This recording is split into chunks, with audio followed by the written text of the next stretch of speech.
Your goal is to build a successful business, and every year they study thousands of businesses that go broke and analyze what are the reasons. And one of the major reasons is poor cost control. The company might be doing great in terms of sales and revenues and activities and so on, but their costs get out of control and the company collapses. They run out of cash. There's a rule that says that life is the study of attention. And the more attention you pay to your costs, the better you get at knowing your costs and especially at reducing them. So the rule is you must know the exact cost of every ingredient that goes into the production of your products or services. And very few people know the exact costs. Business success requires that you tightly monitor or control all your costs at all times. Some years ago, I worked for a man who started with nothing and built a fortune of $800 million. And I was amazed that even at the time when he had his own private jet, he had beautiful homes and luxury resorts, he had hundreds of office buildings, banks, shopping centers, he still was meticulous about the cost of every single ingredient. And that philosophy spread itself out through the entire company, and that company was profitable year after year. And you must do the same as well. Successful entrepreneurs are careful with their money. They control their costs at all times. They practice frugality, frugality, frugality. They're always tight-fisted. And interestingly enough, if you look at some of the biggest and most successful multi-billion-dollar worldwide companies, they're also very careful with their costs. They never take anything for granted, and they are never excessive if they can possibly avoid it. Well, it's essential that you know the exact cost of every product and service that you sell, because you earn a profit by selling a product at a price that is greater than the total cost of producing it. Here's an interesting discovery. Because of poor cost control, many companies actually lose money on many of the products that they sell. They're selling a lot of them, but because of cost of promotion, commissions, returns, breakage, shrinkage, and all those other things, they're actually losing money. So they spend more of their resources selling more of the products, and they keep losing more and more money. Ongoing cost analysis is a key responsibility. Well, in the university, they teach you what is called microeconomic theory. And I took these courses some years ago, and microeconomic theory explains the relationships between cost and price. And I want to just give you 3 laws that you can think about. Number 1 is called the law of increasing returns. What this says is that the more that you produce, the lower the cost will be per item that you produce. Now, here's an important thing. When you start to produce a new product or service, or you start a new business, everything is very expensive at the beginning because you're going through a learning process. You make every mistake, you make every cost overrun. It costs a lot, but as you get better and better and you smooth out the system, you will find that you can produce the same quality and quantity of products and services at a much lower cost. And especially, by the way, you see this in manufacturing. But it takes a lot of money to set up the factory, to set up the equipment, to train the people. The first few products cost a lot. But the better and better they get at it, the more smoothly they produce it, the lower the price becomes. And this is often the key to dominating the market, is to be able to become so efficient that your costs are so low and you pass on those lower costs to your customers and, of course, outsell your competition. That's the law of increasing returns. The law of decreasing returns is the flip side. With some products, you'll actually earn less profit with each item. In other words, because it costs you so much to upgrade your facilities to produce more products, you'll actually lower your profit level by trying to sell too many. A perfect example of that, by the way, is Harley-Davidson Company. Harley-Davidson Company is always selling at the outside limit of their production, and they're encouraged, why don't you build new factories? Because if you built new factories and there was a cutback or a slowdown in sales, we would suddenly have the law of decreasing returns. We'd have all these factories and people on staff, and we'd be selling fewer.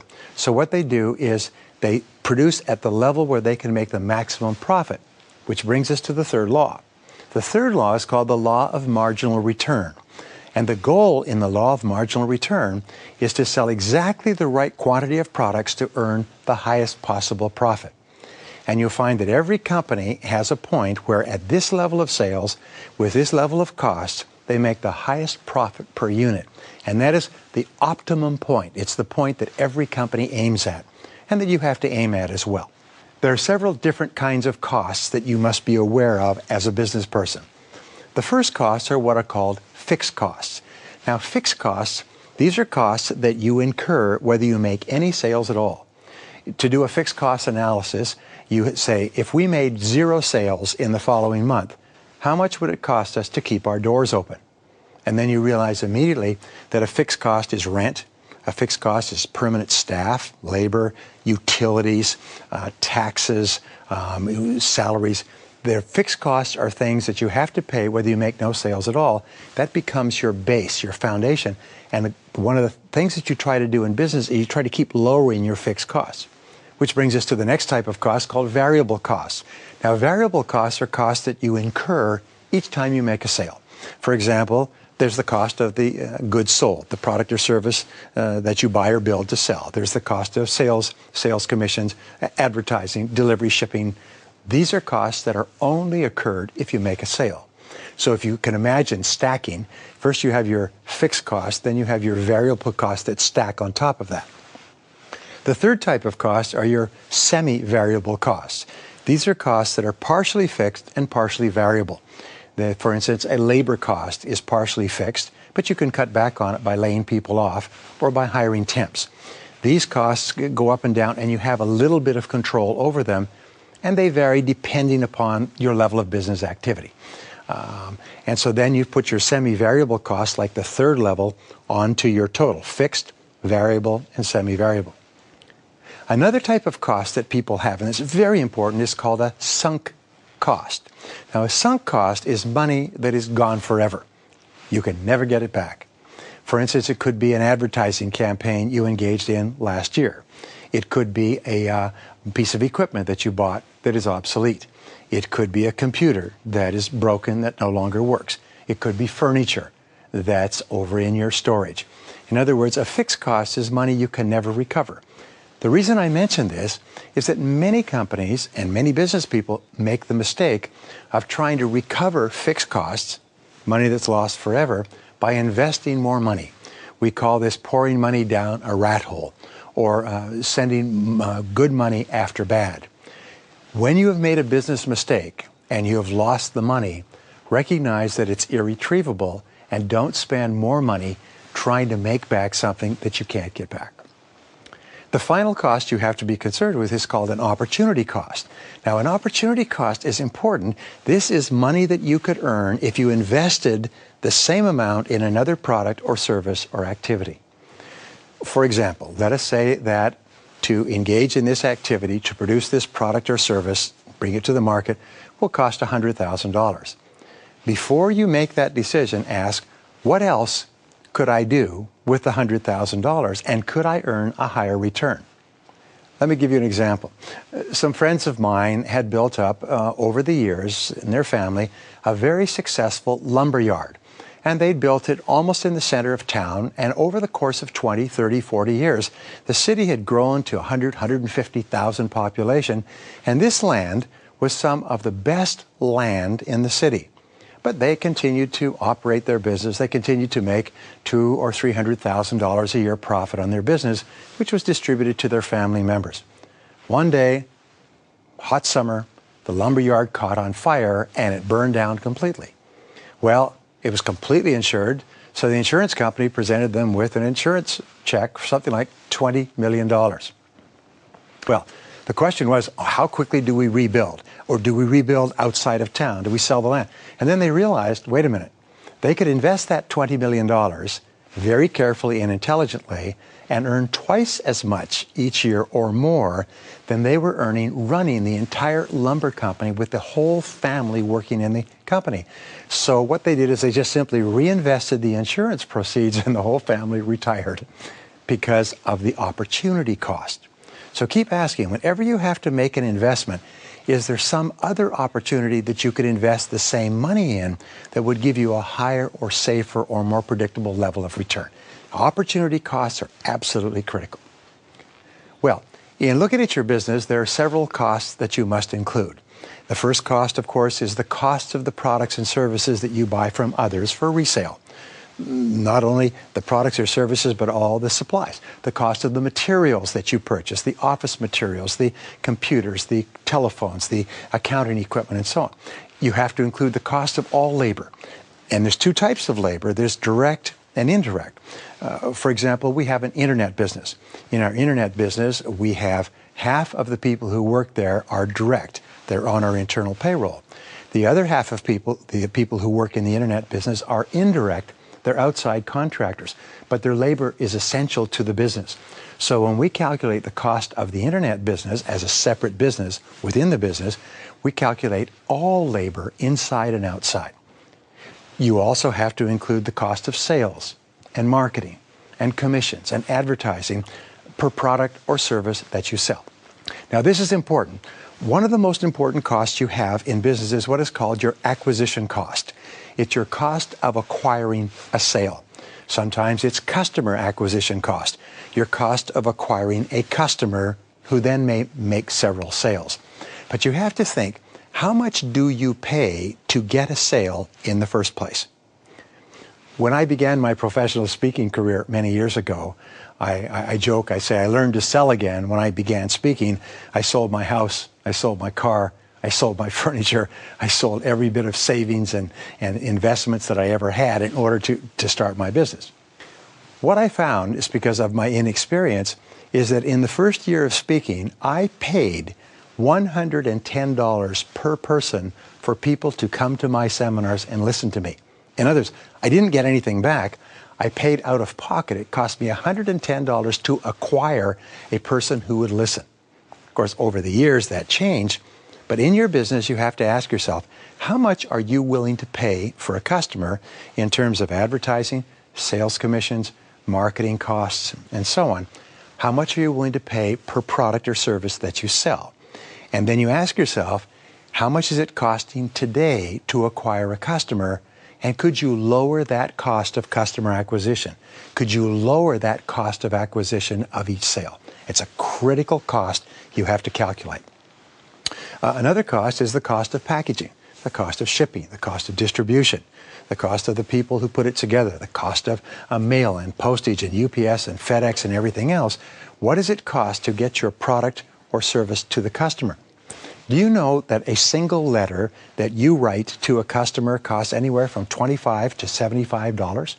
By the time you have taken your time to write the letter, by the time the secretary has typed it, by the time it's been put on stationery, put into an envelope, and put into through the franking machine, and then taken to the post office, all labor costs, it's $25 to $75 per letter.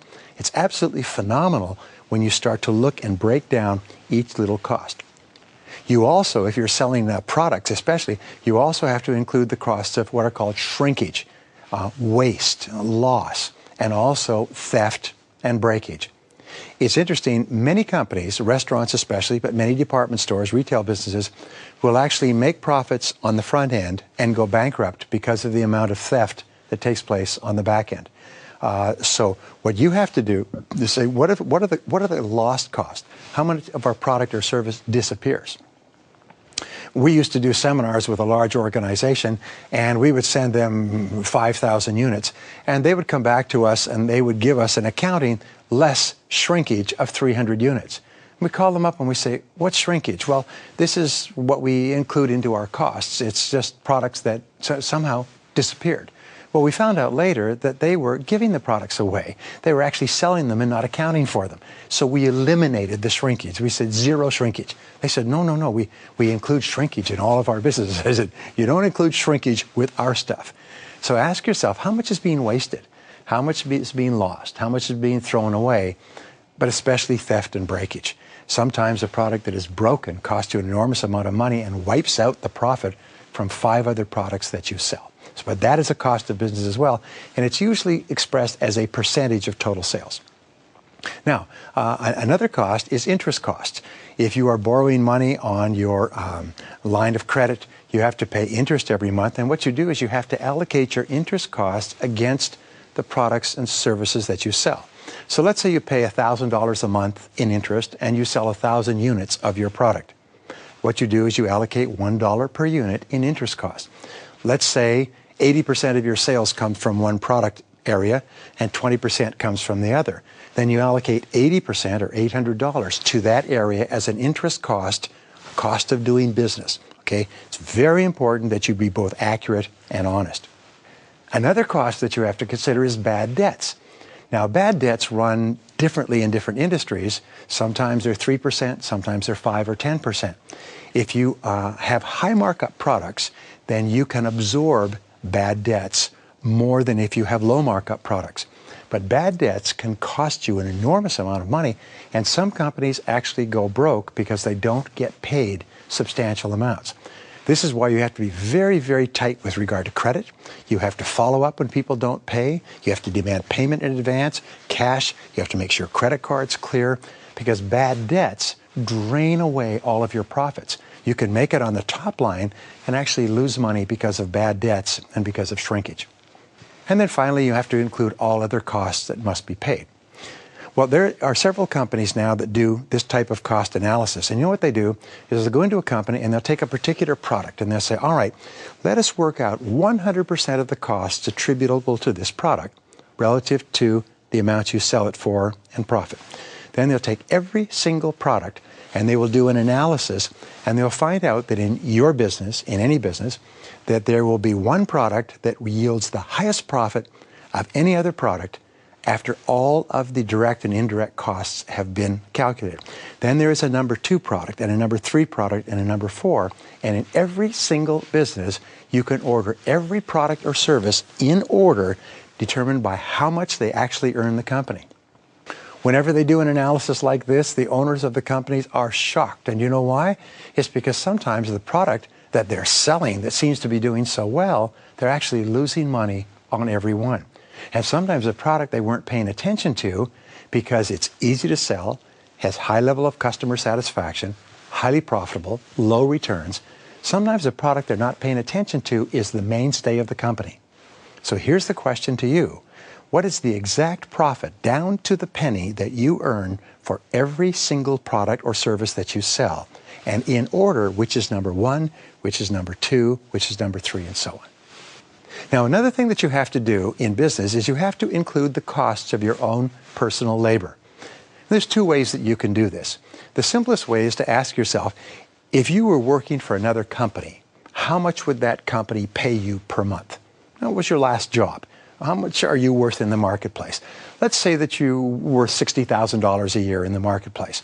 That means that your labor costs your company $5,000 a month, because that's how much of your labor you are investing in the company each month. Ask yourself, with regard to every product or service, how many hours do you personally invest in a product or service? One of the things that I've done with my entrepreneurial clients is I've pointed out that there's some activities in their business that are of such low value, no value, that they don't warrant very much personal time at all. And there's some areas in their business that have such high potential that they warrant almost all of your time. So you have to keep asking, is this a good use of my time? Is this the most valuable use of my time? Is this the best place that I can invest my valuable, scarce time in terms of the amount that it costs to hire me? For example, if you earn $60,000 a year, it means that you earn about $30 an hour. All right? So you have to ask yourself every hour, is what I'm doing right now paying $30 an hour? And what else could I be doing with my time that has a higher potential payoff? You should ask yourself, what is the amount of your salary or compensation? How much do you take out of the company, and allocate that against all your activities? Ask about the value of the labor of your family members. Does your wife work with the company, or your husband? Do your kids work in the company? Put a number on their contribution and attribute it to your costs, even though you may not be paying it out directly. And finally, ask, how much could you earn if you worked for another company? Because here's a discovery. 86% of entrepreneurs, because they're not knowledgeable in sales, marketing, and cost controls, 86% of entrepreneurs could actually earn more money working for someone else than running their own business. And so ask yourself, how much could you earn working for another company rather than running your own business? And how can you start to make every minute count? Well, ideally, you should reduce your fixed costs and increase your variable costs. The lower your fixed costs, the lower is your break-even point. So think about your offices and equipment. It's often better to lease or to rent offices and equipment.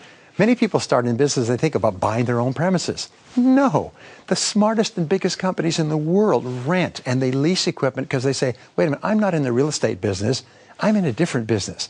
If you're not in the real estate business, it's much better to lease and have the flexibility of working out your lease and leaving rather than to own and have no flexibility at all. Sometimes it's better to lease or to rent computer equipment or office equipment or trucks or cars or anything else. Try to keep your fixed costs down by avoiding buying this stuff in the first place. With regard to labor costs, you can lower your labor costs by hiring people to work part-time. There's a rule that says you should only hire people to work who are needed 100% of the time. You should never have people on the payroll in case things pick up. So the best companies that I know have people who are fixed full-time, who are working 100% of the time, and then they have part-timers and temps that come in and work when the workload goes up. A critical thing now that many companies are doing is outsourcing. They hire other companies who specialize to perform particular services. For example, in terms of payroll, there are companies like Paychex and ADP that will come and do 100% of your payroll for you. All they require is a single check once a month, and you can close your entire payroll department. These companies specialize so well in payroll that they actually do a better job at a lower cost than it would cost you for rent, utilities, people, mail, staff, computers, and so on. Look to outsource everything that you can that is not part of your core business. One of the great techniques for running a business efficiently and profitably. Remember, the lower your fixed costs, the higher can be your profitability. The lower your locked-in costs, the more profits you can make when business gets going good. Now, there's several ways that you can calculate the efficiency with which you run your business. And these are tools that you can use for the rest of your career. The first is called return on investment. The return on investment, ROI, is the amount you earn as a percentage of the total monies invested in your business. Now, total monies means the amount you've invested, your friends have invested, but also the amount of money that you've borrowed, either directly or indirectly through lines of credit. What's your percentage of return? The second figure that you can use, which is even better, is called return on equity. The return on equity is the amount that you earn from the amount of cash that you or your friends have personally invested in the business. This is your out-of-pocket. What percentage are you returning or earning on the amount that you have invested? Another critical figure you can use is called return on sales. Now, return on sales is sometimes called your sales margin, but it's the amount of gross profit and net profit that you earn from each item that you sell. For example, if let's say you sell an item for $1,000 and it costs you $900 to buy the item, package it, sell it, pay for staff and everything else, it means that you earn $100 on return on sales from each item. One of your goals is to increase your return on sales, to earn more per item by lowering the cost or by increasing the price or both. But this is a critical figure. What are your returns on sales? Some companies, very successful high-tech companies, have 50% return on sales. Grocery stores have 3% return on sales. And it's a small change in your return on sales can dramatically change your results. The final number is called net profit. That's the amount that you have left after deducting 100% of all the costs listed above. What you do is you calculate everything, and every single month you look, what is your net profit? What is your net loss? Keep focused. You should be knowing every single month, sometimes every week. Major companies will know every year, within 7 days of the end of the year, exactly how much they've earned worldwide because of their sophisticated and complete bookkeeping and accounting systems. You have to determine your profitability in each of your products and services. Conduct a complete cost analysis of each product. Include a percentage of all fixed costs that are attributable to that product or service. include the exact amount of variable and semi-variable costs per item. You then deduct the cost of your personal labor at your hourly rate, plus an allowance for all losses and write-offs. Determine exactly how much it costs and how much you earn from the sale of every product and service. And finally, remember that everything is based on attention. You must continually study every cost and look for ways to reduce them. This is a critical part of business success. Many companies are successful on the top line because they sell lots of their products and services, and they go broke because of poor cost control on the bottom line. Don't let that happen to you. The amount that you charge for your products and services is one of the most important single parts of your business, and it's a very emotional area. Selecting prices, negotiating prices, changing prices is something that you have to give a lot of thought to, because your ability to select the correct price, the price at which you can sell the very most and earn the highest profit, is the key skill of the entrepreneur. Small changes in your pricing policy can lead to dramatic changes in your financial results. So, how do we go about setting your prices? Most prices are set as the result of experience, analysis, judgment, and guesswork at what the final customer will pay. There are no rules with regard to prices. There are only guidelines, or what they call rules of thumb. Your ability to price your product can determine your success or your failure. I worked with a company not long ago, multi-billion-dollar company, that was on the verge of bankruptcy. And what they did is they went back in and they examined why it is that people stopped buying from them, and they found that an accountant had made a mistake in calculating their prices and had priced them about 10 or 12% over a very competitive market for the identical product. And customers just stopped buying. They went back in, revised their prices, told the entire market about it, and their sales turned around by hundreds of millions of dollars in a matter of a few months. So, picking your prices and pricing properly is really, really important. Now, here's the rule. All prices are estimates. They are sometimes guesstimates or guesswork at what the ultimate customer will pay. There's no rule that says that anything is worth anything, because value is always subjective. Value is based on what a person feels that the product is worth at that moment, in comparison with all other products available, and in comparison with how much money they have and how they happen to feel at the moment. I'll give you an example. If a person is really hungry, they may pay you $5 for a hamburger. But once they've had a hamburger, a Big Mac, if you offered them another hamburger, they may only pay you 50 cents. Because now they don't feel like they really need another hamburger. So therefore, prices are subjective. And the cost of producing your product does not determine the price the customer will pay. It's a separate thing. The amount that the customer will pay is determined by the customer and not by you or what you've put into the product or service. It's determined by what's going on in the heart and mind of the customer. So you must be able to charge enough to make a profit and stay in business. And if you can't do that, what you have to do is either raise your prices, lower your costs, or change your business. Here's the rule. And I asked my audiences that. I said, who sets your prices? And they say, we do. I said, no, your competitor sets your prices. It is how much your competitor is willing to offer a similar product that determines how much you can charge. And people say, well, we're going to set our prices independent of our competitors. Not in a competitive market. Not in a market society. The competitor determines your prices. Here's something else. The competitor determines how much you can charge, and the competitor determines your level of profitability.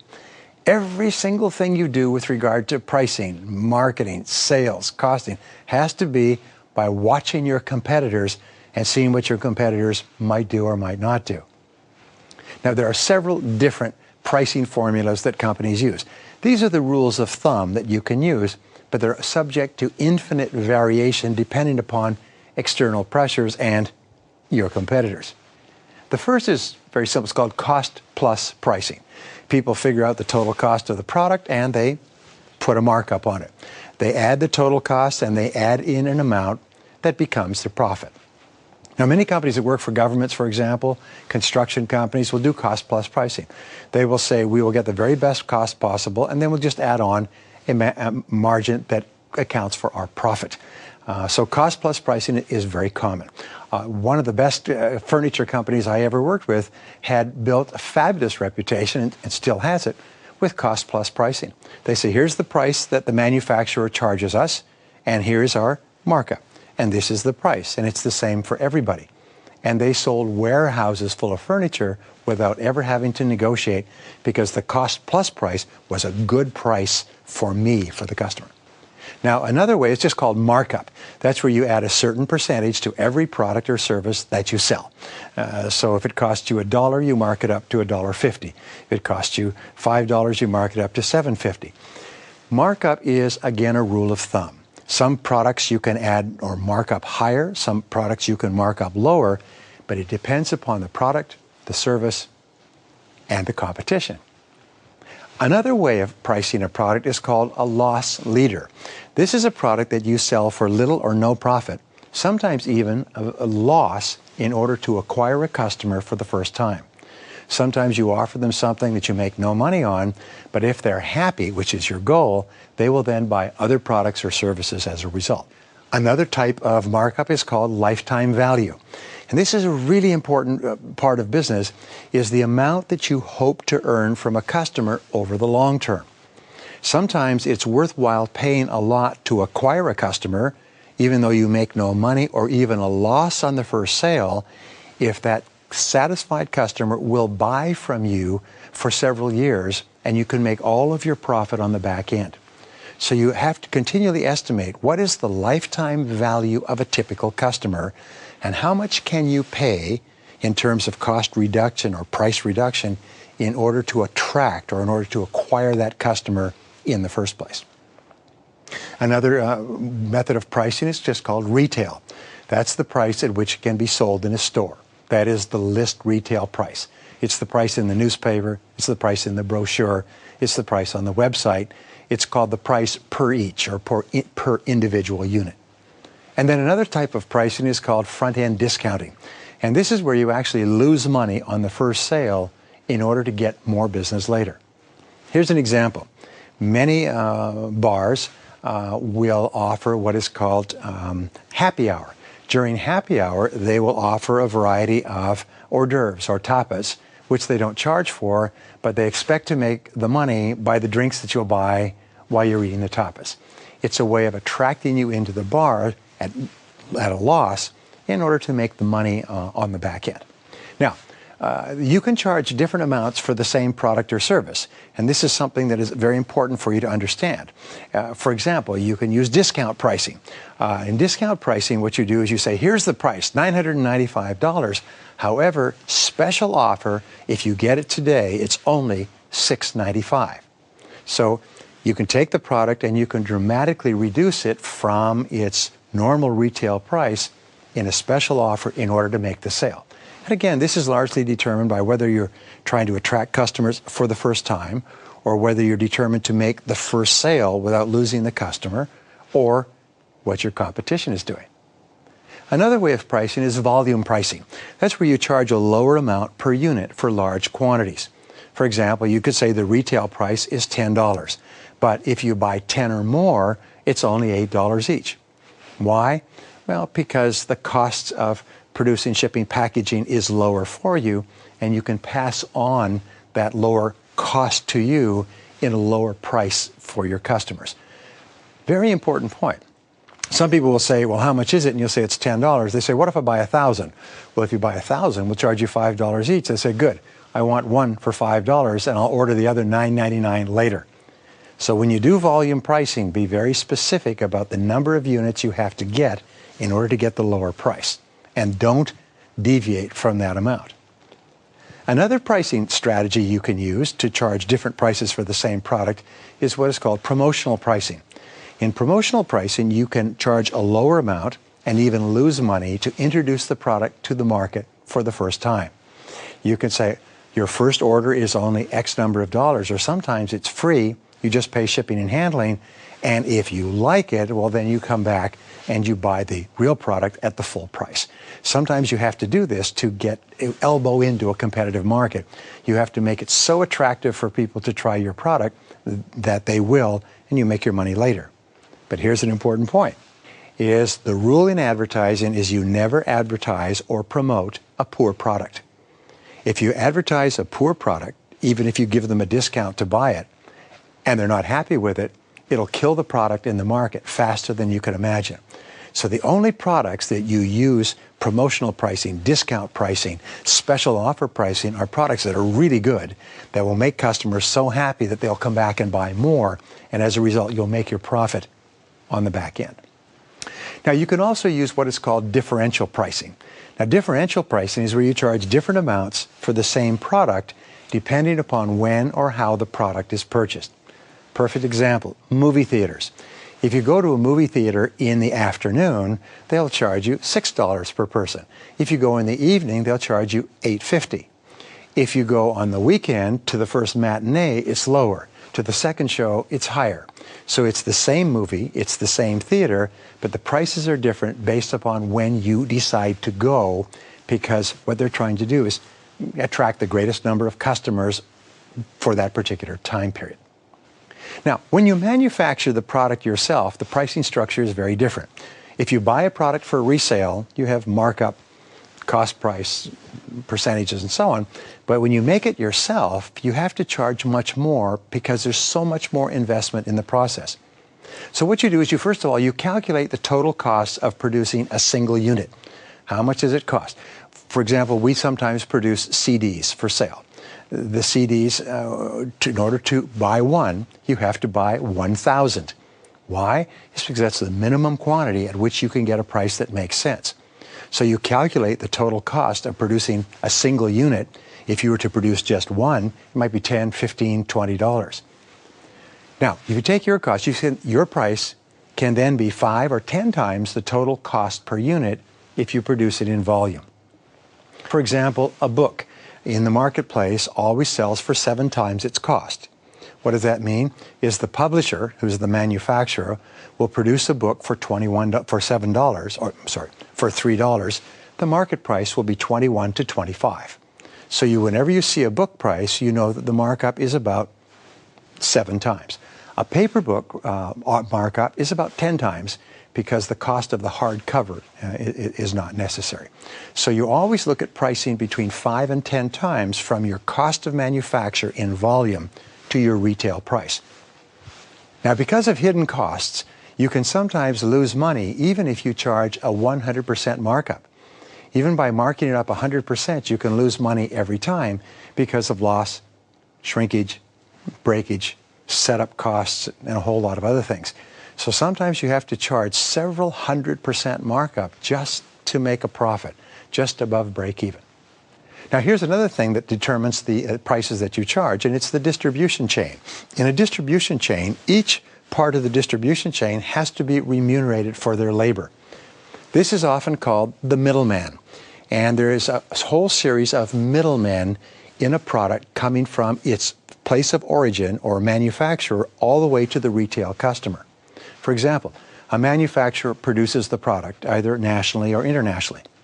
Then an importer imports the product from another country or from another part of the country. The manufacturer has to make a profit, the importer has to make a profit, and now there's a distributor. The distributor buys in large quantities and sells in smaller quantities to wholesalers, and so the distributor has to make a profit. And then there's a wholesaler. The wholesaler buys in larger quantities and then distributes to retailers, and the wholesaler has to make a profit. Then there's the retailer. This is the person who sells to the end customer, and this is the most important person of all, because unless this sale takes place, nothing else takes place all the way up and down the chain. So the person who is closest to the customer is the one who is entitled to the highest profit. Now, retail goods sell for a variety of different prices.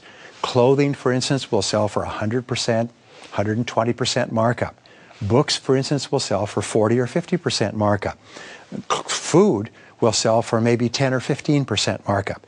The markups, depending upon the mass of the product, depending upon the cost, depending upon the competition, will all be different. But at each stage, somebody has to make a markup. The product must be marked up at each stage of the distribution channel. Interesting point. Multi-level marketing. Multi-level marketing usually has 6 or 7 levels. Multi-level marketing is a way of getting it from the manufacturer directly to the customer without going through the wholesaler or retailer chain, and all the money that would normally be paid to the other middleman is paid to the people in the multi-level marketing channel. That's why multi-level marketing is a very fine way of distributing products and services all over the world. They just take the money they would normally pay for distribution and they give it out to different levels in a multi-level marketing service. Every step in producing and selling the product must be calculated into the final pricing. Well, in order to price properly, you must conduct complete market research on competitive products before you start. For example, what other products or services compete with your offering? A really good way to do this now is to go on to the internet and put out what is called a spider. A spider will take any product or service you're thinking of offering, and it will search the internet to find all the prices at which it's available, including the lowest price. Sometimes you need to go to trade shows. Sometimes you need to read newspapers or visit stores or even phone people and say, how much do you charge? A good question is, how much do your competitors really charge? Many times in business, I've been told, you know, so-and-so charges this amount of money for the product and you charge much less. And I say, well, that's really surprising because based on competition, that's an awful lot of money. So I'll check around and I'll find out that that's how much they say they charge, but that is their top price. They actually discount it down 50%. The amount that they really charge is 50% of the amount that they announce. So don't get distracted by hearing that your competitors are selling for a really high price until you can find out for sure. The second question you want to know is, how much are they really selling at that price? People tell me so-and-so is charging this price and they're selling a truckload. So when you do a little bit of research, you'll find that if they are selling at that price, they're selling very little. I know people who charge very high amounts for their services, but nobody hires them. And they announce that we charge this much for their services, but they're not working because nobody's hiring them or buying their products. So how much are they charging and how much are they really selling at that price? And finally, you have to ask, what sort of profits are they really making? Sometimes a business looks attractive because it seems that the prices and the profits are attractive, but if you actually look into the business, which I have done hundreds of times over the last 25 years, you'll find that they're actually making very little money or actually losing money, even though it appears they're charging a lot and making a lot of profits because of all the hidden costs that are not included. Well, you can achieve a competitive advantage by being creative with your pricing strategies. And competitive advantage is the key to success in business. For example, you can sell one product at your cost and make your profits on subsequent sales. Many customers will give what is called an introductory price. The first time you buy from us, we will just simply give it to you at cost so you can try it out. If you like it, well, then we'll price it at our normal amount. So that's one way that you can sell your product. You can also sell products at cost and then make your profits by the services that you sell in addition to that. For many years, for example, Xerox was successful selling the photocopier at cost or leasing it at cost, and then they sold the paper. And then later on, they sold the toner. And of course, now people have come into the market and sell both toners and papers and so on. But they could give the products at cost as long as you would buy all the services necessary to use the basic product. Another thing you can do is you can offer something additional that makes your product appear more attractive. You can say, here's the product. It's priced at competitive prices in the marketplace, but we also give you this. We give you free delivery. We give you a special warranty. We add in services or other products that nobody else offers. So one of the things you can do is hold your price fixed, but add all kinds of things that appear to be very valuable, but don't really cost you very much. Sometimes companies will offer services that cost them very little, but they'll put a high price on the services, and people feel that they're getting an actually lower price when they're not. Another thing you can do is you can offer faster service at the same price. Customers today have a need for speed. So if you offer your product and you really fast, you get it out same-day service within 1 hour, perfect example is fast delivery of photographs. Today you can get photographs delivered and printed in 60 minutes, whereas they can charge the same price that used to take 2 or 3 days, they can charge the same price. Dry cleaners, fast food. People can charge the same price by serving it faster than their competitors. You can advertise and you can sell more effectively than your competitors. That's a fabulous way. Do you know that you can charge as much as 3 times as much for a product or service by just simply selling it professionally and aggressively, by advertising it, having professional salespeople go out and contact people and make sales? The better you become at selling, the actually more perceived value your product or service has in the mind of your customer. So direct sales by professional salespeople dramatically increase the amount that you can charge. And finally, you can offer better terms of sale, such as financing and delayed billing. Sometimes people will buy from one company because they will spread the payments over a year, whereas another company will require full payment in advance. These are all different pricing strategies that you can use. I have used them all in various combinations, and you have to experiment with them to find the very best combination. Remember, the only real test for your business is a market test. The only real test for a price is a customer. So continually examine and evaluate your pricing policies and strategies, looking for ways to make your prices more attractive to your customers and more profitable for you. You know, I've said before that in business, before you do anything, you have to do something else first and something else first. But you've also heard of Murphy's Law, which says whatever can go wrong will go wrong. And then the corollary to Murphy's Law is that of all the things that can go wrong, the worst thing will go wrong at the worst possible time. And both of these illustrations are applicable to budgeting for your business. Here's what we know, and I'm guilty of it, have been guilty in the past, is many entrepreneurs launch a new business without carefully analyzing the financial prospects in advance. Here's the rule. Numbers don't lie. Numbers tell you the truth.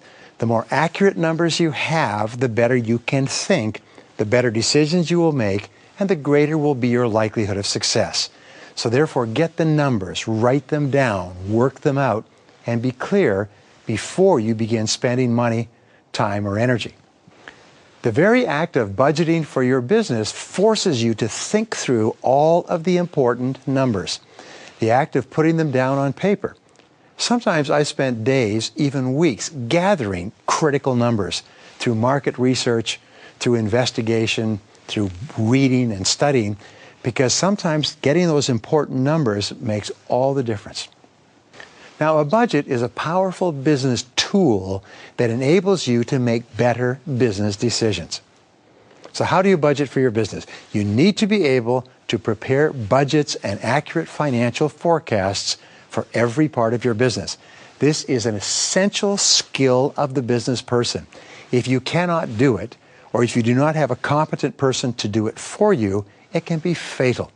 It's amazing how many businesses are successful on the top line, but because of poor budgeting and projections, they lose all the money in the middle. So, the purpose of a budget is to give you a visual description of the expected financial results of your business activities. In other words, you should look at it and get a picture of what your business will look like if you achieve a certain level of sales, a certain level of cost, a certain level of profitability. A good business budget before you begin should cover about 12 to 24 months of business operations. Your first 12 months should be quite precise. Your second 12 months can be a little bit more general, or they can just be projections or continuations of the first 12 months. But you should always have a 12-month budget. You can start your budget with paper spreadsheets. In the past, when I began doing business budgets, I would sit down and I would write out the numbers, calculate the numbers, add, subtract, and so on. And then you can convert to computer programs like Excel. Now, Excel is an excellent way of doing a budget because you can change one number and it changes all the other numbers that are affected by it. Even better today is Maximizer. Maximizer now has a fabulous program for business planning and business budgeting that you can use to plug in all your numbers and get an instant picture of what doing one thing will cause some other number to do, and so on. You should set out and work out a complete budget before beginning business operations. Before you buy your first product, before you spend your first nickel, you should work it out on paper. Even if it takes days or weeks, you should get it all laid out on paper so that you know whether you should do it at all. And this is really important. Once you've got your budget, you should review it, revise it, and update your budgets each month. Once you have that picture of projections, every month you revisit each one of those critical projections and you look at them. How did it work out? Was it consistent with your projections? Is it higher or lower or different? Were there figures or numbers that you had not calculated? Remember, the closer you pay attention to your numbers, which is not easy to do if you're an entrepreneur, the closer you pay attention to your numbers, the better and more accurate they become as a business tool for success. Now, a basic business budget contains 4 major numbers. Some people get overwhelmed by the idea of how do you create a budget. It's very simple. You can put it together very fast. The number 1 number, what is called your top line, is your projected sales and revenue. In other words, how much do you expect to sell of your product or service each month? So let's say you have a list of months from January to December. How much do you expect to sell in January, February, March, and so on? And that's your guesstimate, and you make that guess based on experience, previous sales, market projections, always with the awareness that the number may turn out to be wrong in some ways. So start off with projected sales and revenue. Below that, you then have the total costs of achieving that level of sales and revenue. So you have every single expense that you are likely to incur in achieving that level of sales and revenue. And then finally, you have the bottom line. And the bottom line is the profit or loss from operations based on subtracting costs from revenues. And then the last line you have is called the cumulative total. This is where you add up your profits and losses for the year, with losses against profits, profits against losses, to accumulate exactly how much profit you will be making each month and how much profit you'll have or loss at the end of the month. Now, the first and most important number is what is called the top line. This is the estimated sales. Your ability to project this number with accuracy is absolutely essential to your business success. This top line is a result of your marketing and sales activities. It's a result of your experience, your knowledge, your input from other sources, and it's a very important number because that basically is the lifeblood to your business, sales and revenues. The key test, by the way, of the entrepreneur is your ability to project this number with great accuracy. I work with entrepreneurs and in their businesses, and every so often I find an entrepreneur who will tell you January, February, March, throughout the year, exactly how much they're going to sell, exactly how much that will cost, and exactly what the profits will be, and they are within 3 to 5% month after month, quarter after quarter, year after year. Their numbers are precise. No matter what happens to the marketplace, it seems that they're absolutely accurate, and this is a key test for you. If you can't project these numbers with any accuracy, I'm afraid it means that you don't know what you're doing, which is a great danger. So you need 3 different numbers for the top line. You need a high sales estimate. In other words, if everything works perfectly, what's the maximum that you can imagine selling? If things are average, what will be your medium sales estimate? And if things take a longer time to get started, what will be your lowest sales estimate? And the rule is, especially in a business startup, is that your business should be profitable at your lowest sales estimate. Avoid the tendency to fantasize and imagine that you're going to have maximum sales from the starting point and build your business projections around that. Have high, medium, and low, and be sure that you'll be profitable at your lowest level. Now, your sales and revenue projections should be based on experience, market analysis, and research. And the more experience, market analysis, and research you do, the more accurate you will become at projecting your sales. In the second part of budgeting, you include all the costs of operation. Now, this is important because if you're off on your costs, you can be completely off in your results. So you include, first of all the costs of purchasing or producing your product or service. This is often called COGS, COGS, or cost of goods sold. So the first number that comes off is the cost of acquiring the product, manufacturing the product, buying the product. That's the first number that comes off. So actually you have your gross sales, and then you have your net sales after all costs. Then you include all costs of sales and marketing. Is how much does it cost for advertising, promotion, commissions, and everything else. What are the cost of sales and marketing in order to get those sales? Then you include all the costs of administration and operation. You itemize every staff member. You itemize every bit of utilities, the cost of rent, the cost of telephones. All the costs of operating your business internally are then deducted. Then you include all fixed, variable, and semi-variable costs. You include your rents, you include your utilities, you include your lease payments and your cars, everything, and your final number should include 100% of all out-of-pocket expenses to operate for that month. Now, one of the things that we do when we work with companies is we encourage them to add up all of these expenses and then add a special factor for unanticipated expenses of as much as 20%. As your business becomes sharper and better, this unanticipated amount can be reduced to 15, 10, 5. But when you start off, always assume that everything based on your best budgeting will cost 20% more because of unexpected expenses that you cannot project at this time. You will very seldom ever be off or be wrong. Now, the third is the major numbers that total profit and loss. Well, there will be months in your business where your business actually loses money.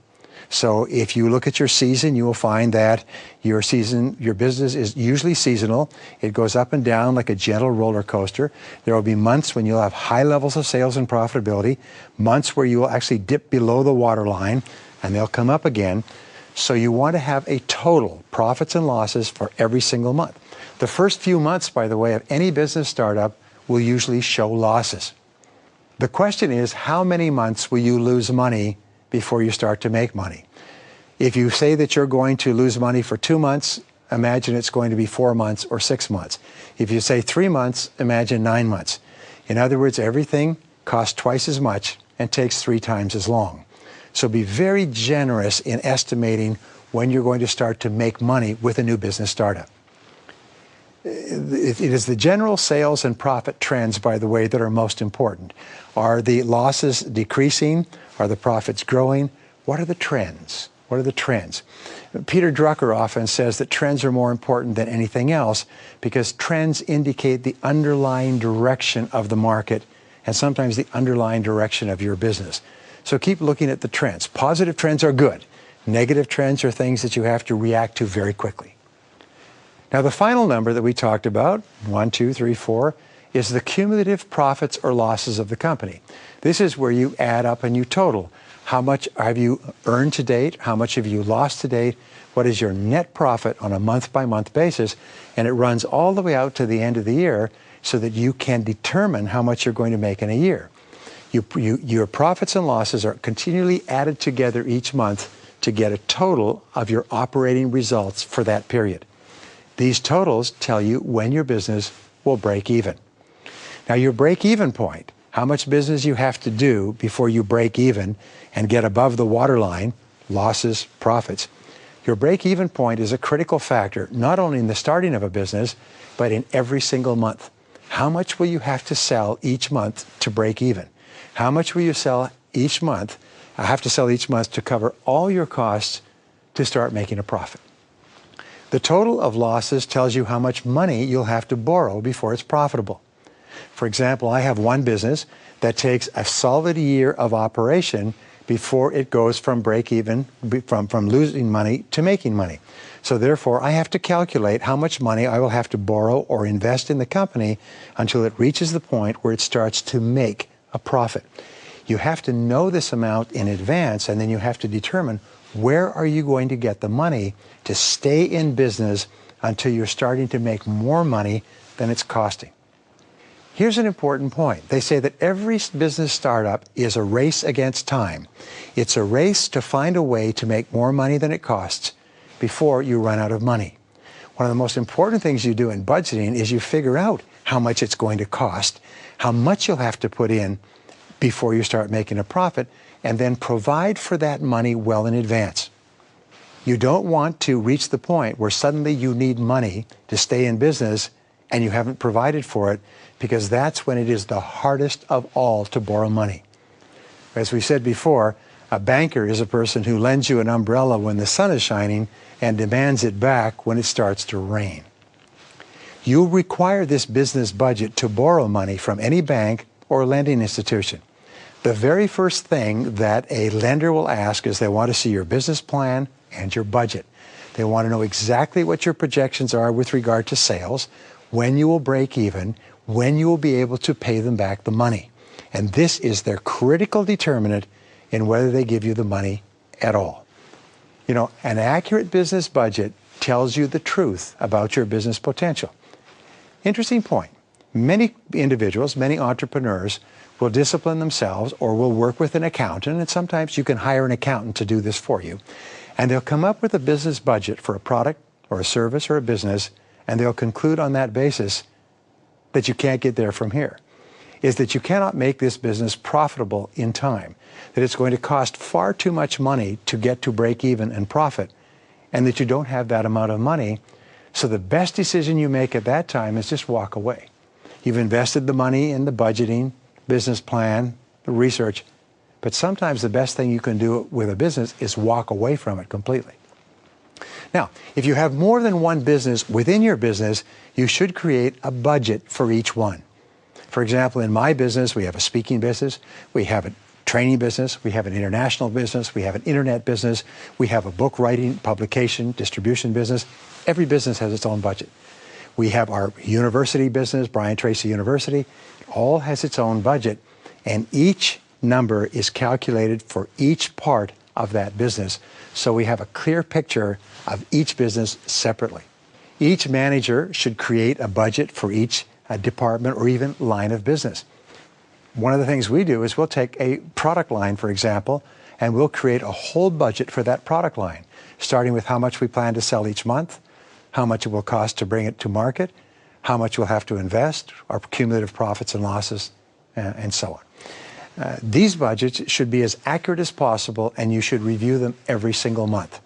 Remember, the closer attention you pay to your budgeting, the better your budgeting will become. The ability of the entrepreneur or the manager to budget accurately is a key measure of competence. It's a key skill that you can learn, and you get better and better at it as you practice it, but it is a key measure of competence to people on the outside. One of the things that we have found, by the way, is that if you go to a bank and you give budget projections, the bank will want to know how you're doing each month. But the bank will become uncomfortable if your budget projections, if your sales are lower than you expected. They'll also become uncomfortable if your sales are higher. They'll become uncomfortable if your profits are lower, but they'll become uncomfortable if your profits are higher, because bankers are taught to understand that your ability to project accurately is the measure of your overall competence as a business person. And variations from your projections indicate that you may not know what you're doing. Well, each major number should be looked at and reviewed each month. Remember, attention is the key to the future. The more you pay attention to critical numbers, the more you look at them, compare actual results in each category against your projected results. Did you anticipate or set a goal of selling $100,000 worth per month? If you have sold $110,000 or $90,000, ask, why did this happen? Why are we over and why are we under?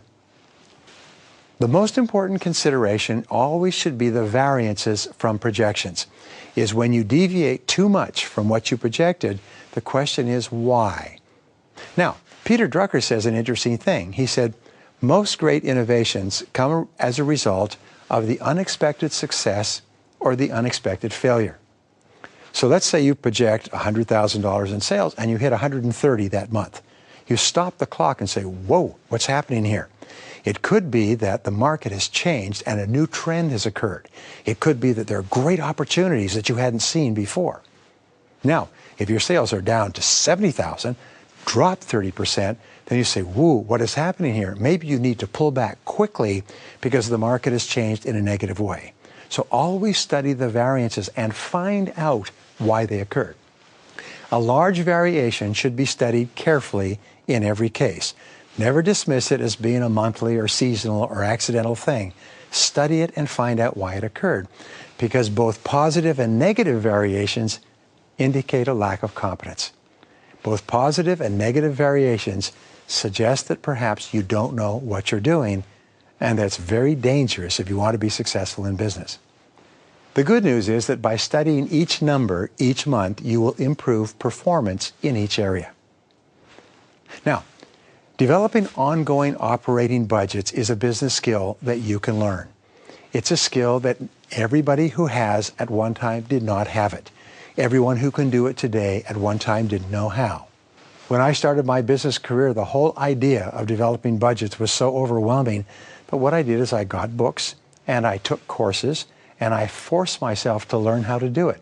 I spent hours with spreadsheets and now computer programs writing out the numbers by pencil, rewriting the numbers, recalculating them until I finally mastered it. And anything that I can master, you can master as well. An accurate business budget will tell you immediately if it's a good investment opportunity or not. A proper budget gives you targets to aim at. The more often you prepare and review your budgets, the better you will become. And the more successful your business becomes, the more important it will be for you to develop a complete budget for your company and for each product line or department within the company. By spending sufficient time developing accurate budgets, you save thousands of dollars and hundreds of hours of lost money or lost time. Finally, be prepared to validate and prove every number in your business budget. Imagine that you're going to go to a lending committee at the bank, and the bank's lending committee all will have a copy of your budget, and you're going to sit on a chair or a stool, and they're going to demand proof or validation for every number in your budget. Be sure that when you create your budget, you are prepared to defend every number in your budget based on accurate analysis and accurate numbers. This is the very best way to think when you prepare your business budget, which becomes the fundamental tool for business success. I've spoken to thousands of business owners over the years, and one of the questions you can ask to test how much on top of their business they are is, what is your break-even point? And it's a most surprising question because your best business people know exactly what it is. They know exactly what their break-even point is each month, and they know what targets they have to hit in order to make profits. But most business people haven't even thought about that, and they have to go back into the bowels of their business and their accounting department to figure it out. In this session, I'm going to show you what a break-even point is, how you can calculate it, and how important it is to your business.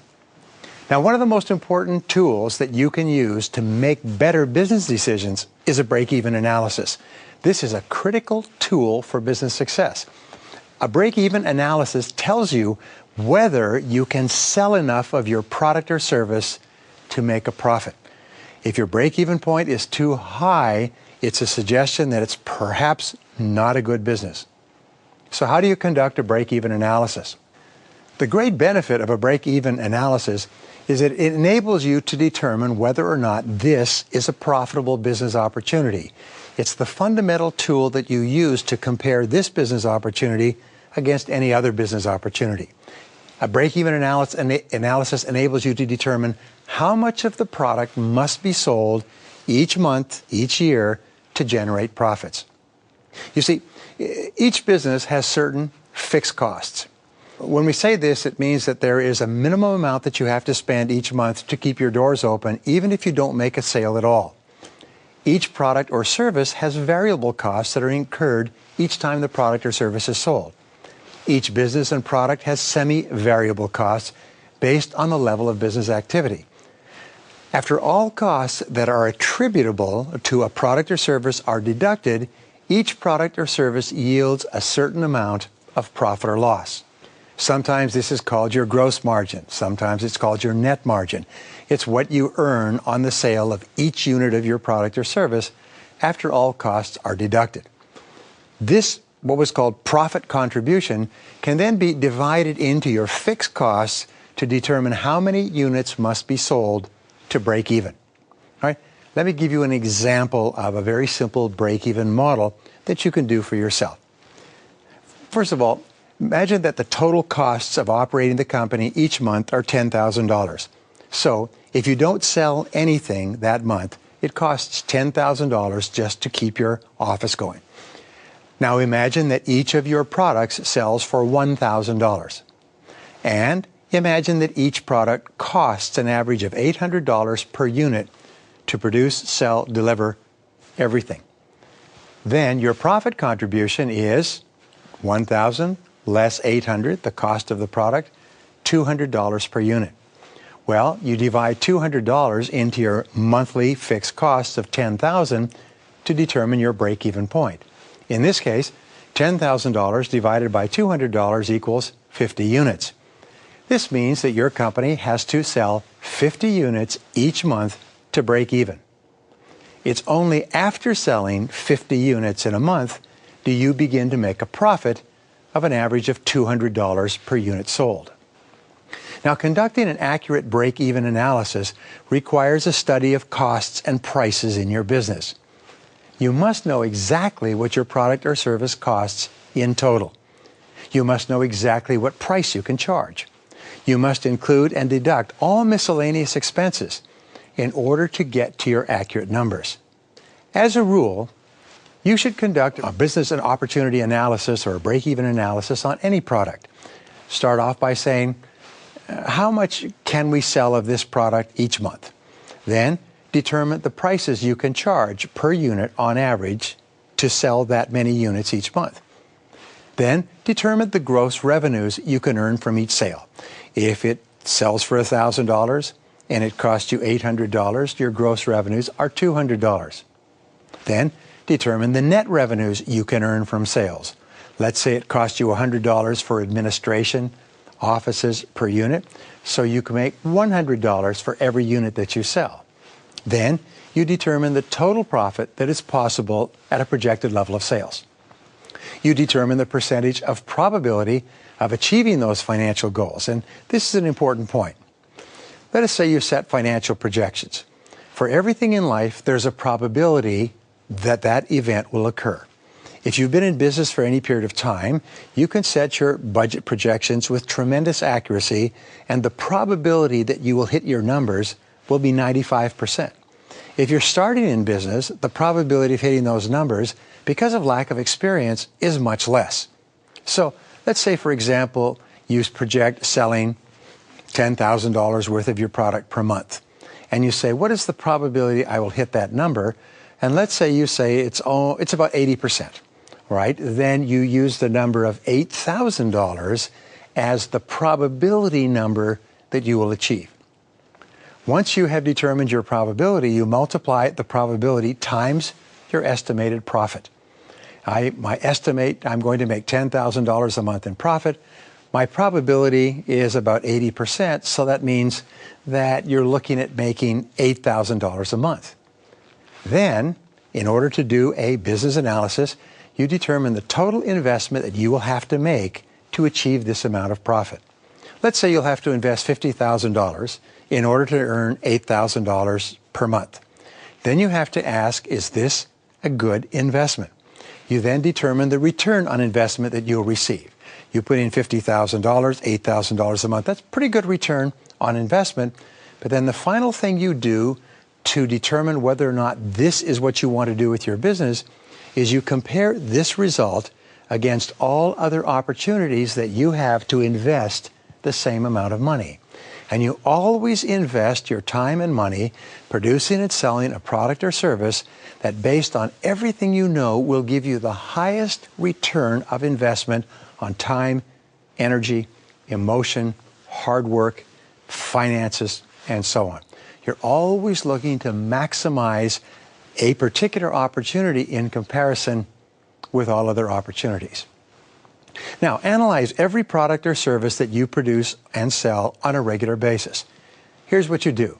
You make a list of every product or service you sell, starting from the largest volume seller. What is your biggest sales? What is your second biggest, third biggest, and so on. Then you calculate the average sales price of each unit in each of those categories.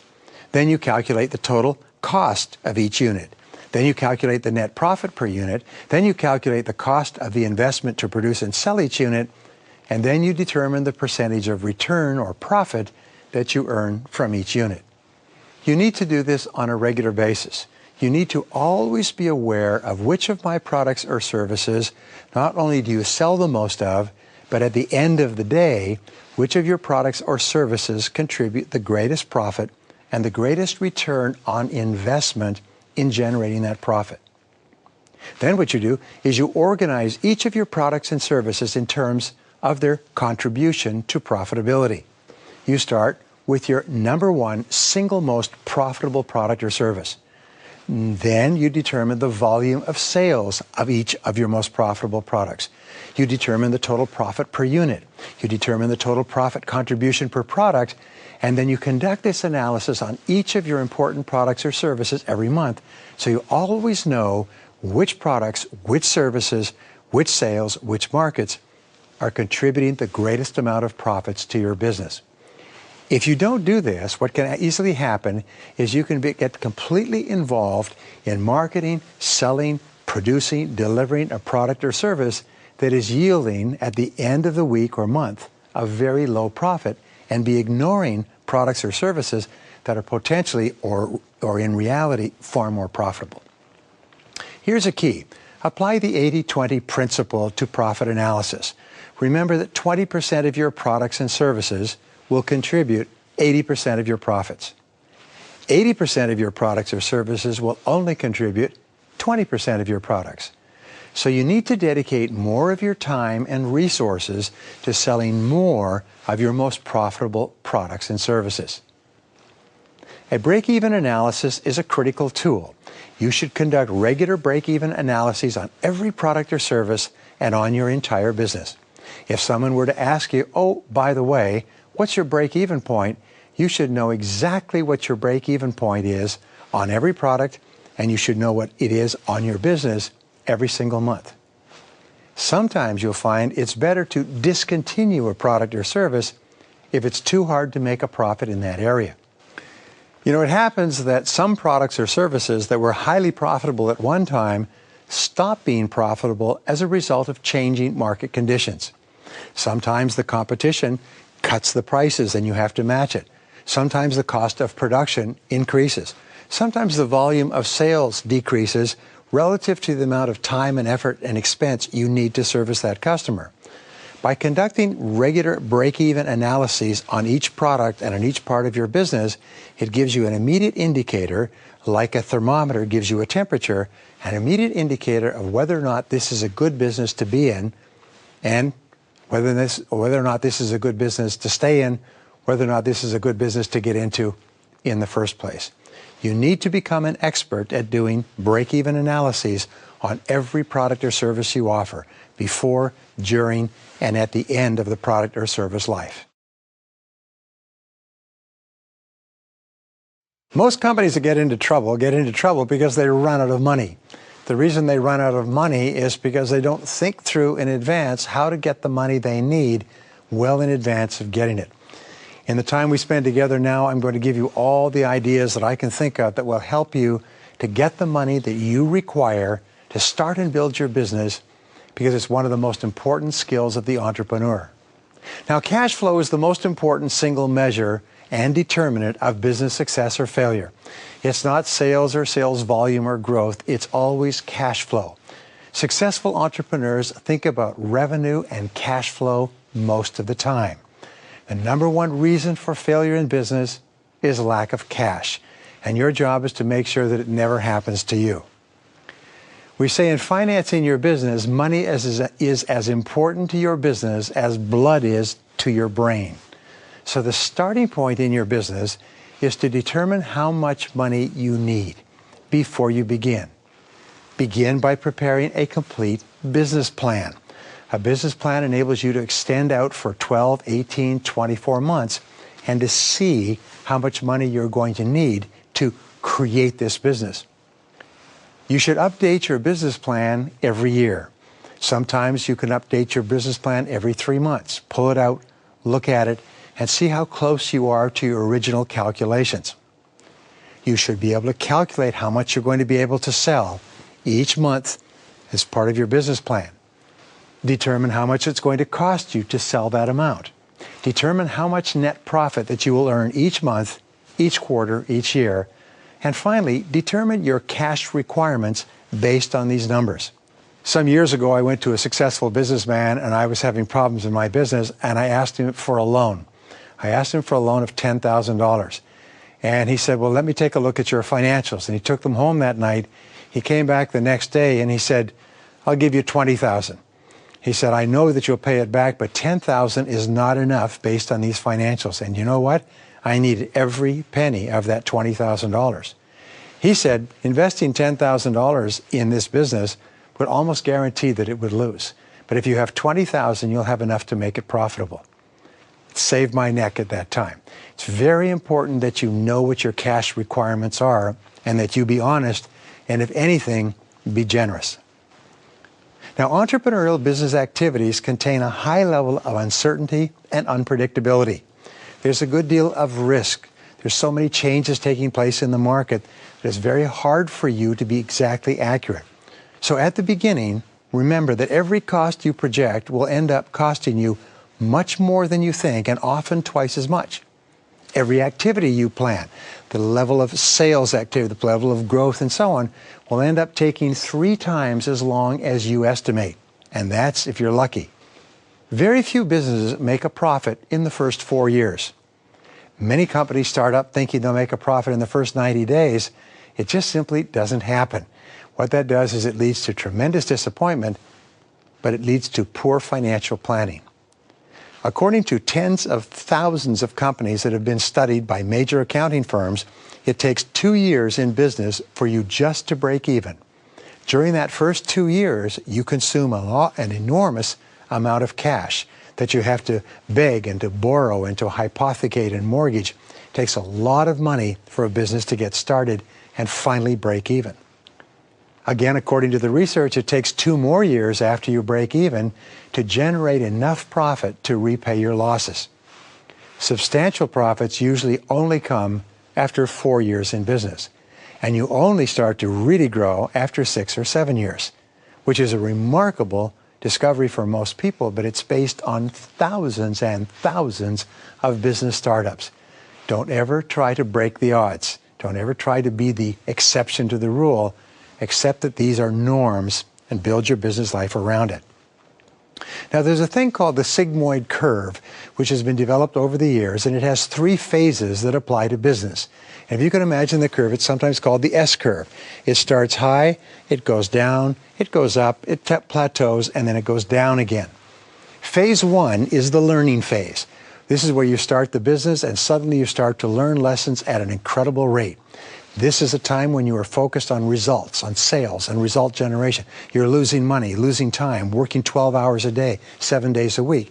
The learning phase of the sigmoid curve is what happens at the beginning of any new company, any new product or service development or introduction. It seems to be the part of every new relationship, new job, almost everything that happens.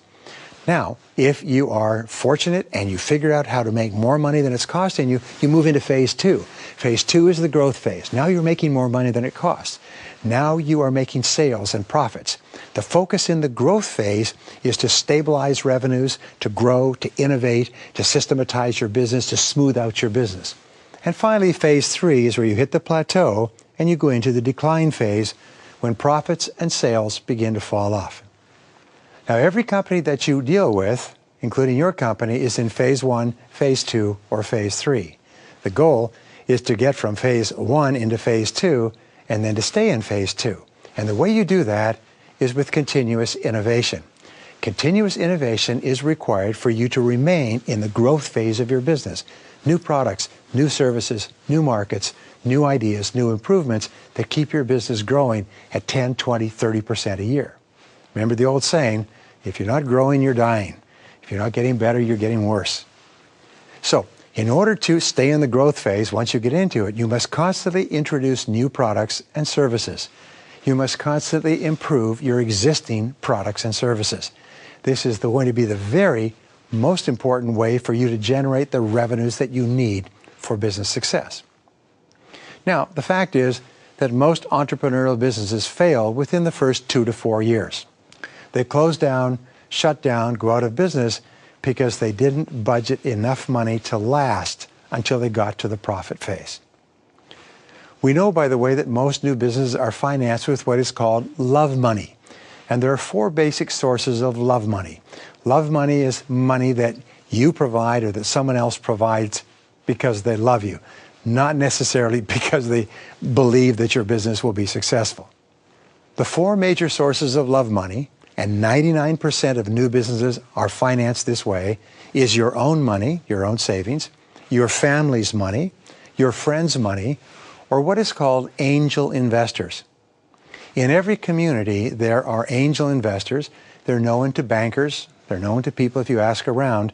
And what they have done is they've made a good deal of money in their own business, and then now they loan small amounts of money to business startups, hoping to invest in the new Microsoft, the new Apple, the new Dell computer. Angel investors are in your community, and there are even meeting groups of angel investors that can be very helpful to you. One of the things about angel investors, by the way, is that they'll also contribute their knowledge and their expertise and their contacts if they think that your business has a good potential for being successful. Well, there are 16 different sources of money that you can use to start and build your own business. I've used all 16 of these. There probably are 16 more, but these are the 16 most common ways that people start and build a business. You can use any or all of them, and if you are an entrepreneur long enough, you will use them all sooner or later. The first way is your own savings, the money that you have disciplined yourself to put away over time. Now, here's an important point with regard to this. W. Clement Stone once said, "If you cannot save money, the seeds of greatness are not in you."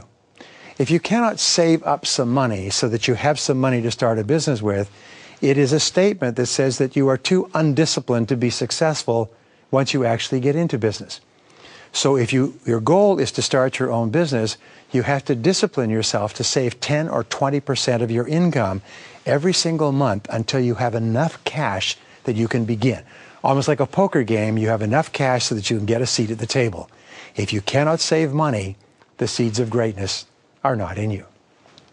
Now, a second way that you can start a business is with the sale of assets. You can sell your house. You can sell your car. You can sell your motorhome. You can sell your stocks or bonds or mutual funds or even your insurance policies.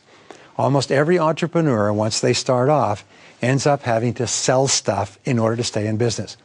When I started my business, I sold my house, I sold my car, I sold my furniture, I sold everything I owned in order to have enough money to get my business going.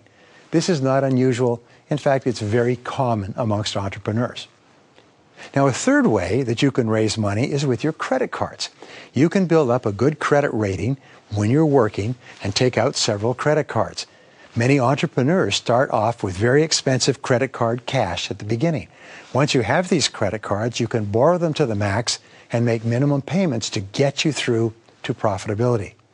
Again, I've had to use every single credit card I was ever able to get in order to get going at different times in my business life. I had a good friend who worked for a Fortune 500 company, and for 5 years, he took out credit cards, paid them off, took them out, paid them off, built up $50,000 worth of borrowing capacity on his credit cards, and then started his business, and he ended up needing every penny to stay alive until he turned a profit. Another way is personal loans. You can loan money from banks or credit unions on the basis of your job, your past credit rating, and your character. Now, here's something that we've discovered. Banks will only lend you money when you have been working at a job for at least 2 years. If you have a job and you've been working there for 2 years and you have a good credit rating, the banks will lend you money based on your personal guarantee, based on your assets, based on your ability to repay it. So if ever you're going to take out a personal loan, it's very important that you do it while you have a job, while you have steady cash flow coming in. Sometimes you can get a personal line of credit based on your assets. If you have a home, you can borrow against that. If you have property, you can borrow against that. If you have investments, sometimes a bank will lend you and give you a personal line of credit, which goes up and down as you use it. But you need a good credit rating throughout your life and career to qualify for personal loans. Here's an important point. From the time you become an adult, you've got to take care of your credit rating as though it were something sacred. Your credit rating is your measure of character, honesty, integrity. A poor credit rating will sabotage all your hopes in life. I've worked with people who thought, they don't pay their credit cards, or they don't do this, or they don't do that.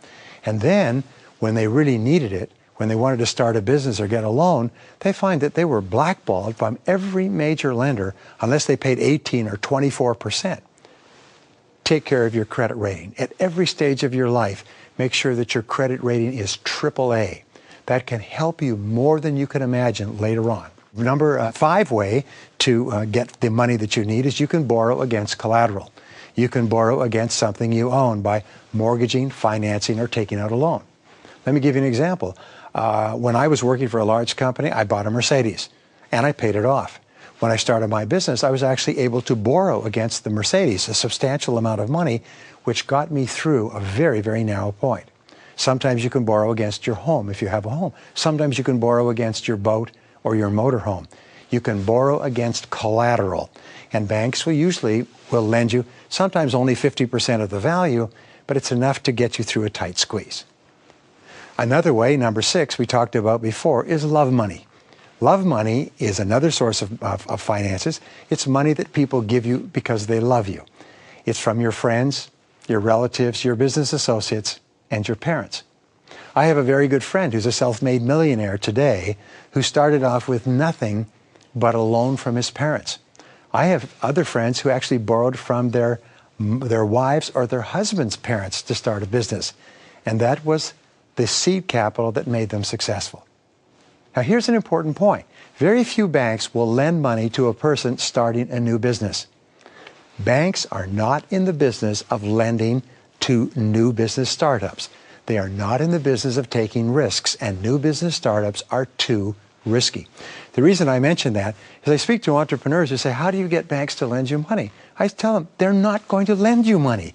Banks do not lend to entrepreneurs. They only lend to companies that have established businesses, cash flows, business plans, budgets, profits, established facilities, customers, receivables. Banks are only in the business of making good loans that get paid back quickly. Now, another type of business financing is business loans. Business loans require liquid asset coverage of at least $2 for every $1 that you want to borrow. Banks require 1 to 2 years of successful business history with financial statements. To take out a business loan, you'll need up-to-date financial statements, a business plan, a budget, and you will always have to give personal guarantees. But here's the point. They won't lend you the money until you've been in business for 1 or 2 years and you can show that you can repay the money from the profits you're making in your business. So you don't even go to a bank for a business loan until after you're firmly established. Here's another way to get the money you need. Number 8, you can lease or rent the things you need. You can reduce the amount of cash you spend by renting or leasing a car, renting furniture. I did this once. When I started a business, I rented all my furniture and equipment. Now, it costs more, but I couldn't afford to buy it. Rent or lease buildings or office equipment and make monthly payments, which saves you the cost of buying these items and consuming your cash. Here's an important point. Consume or save or conserve cash at all costs. Whenever you can rent, whenever you can borrow, whenever you can lease, always keep your cash. Reserve or conserve your cash at all times, because running out of cash is like running out of oxygen. Once you run out, you die very quickly. So do everything possible to maintain enough cash to keep you going. Sometimes that's all the difference between success and failure. Interesting point. Remember all those companies in Silicon Valley, the dot-commers, that went out and raised money to start their business, and then they bought huge businesses and buildings and beautiful furniture and expensive cars and homes and everything else? And then the money stopped before the cash started coming in, and they all went bankrupt. Almost 100% of them that spent too much at the beginning went bankrupt when they ran out of cash. The only ones that survived were the ones that were careful with their cash and were able to adjust to the new market and keep producing and selling until they were able to generate profits. Very important. Now, the ninth way that you can generate money for your business is called bootstrapping. Bootstrapping requires that you start small, you generate sales and profits on a small basis, you reinvest your profits back into your business, and then you make more sales and repeat the process.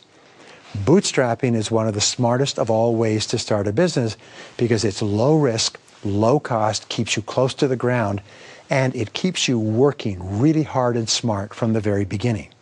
Bootstrapping is a good way to start a fortune. Number 10 is customer financing.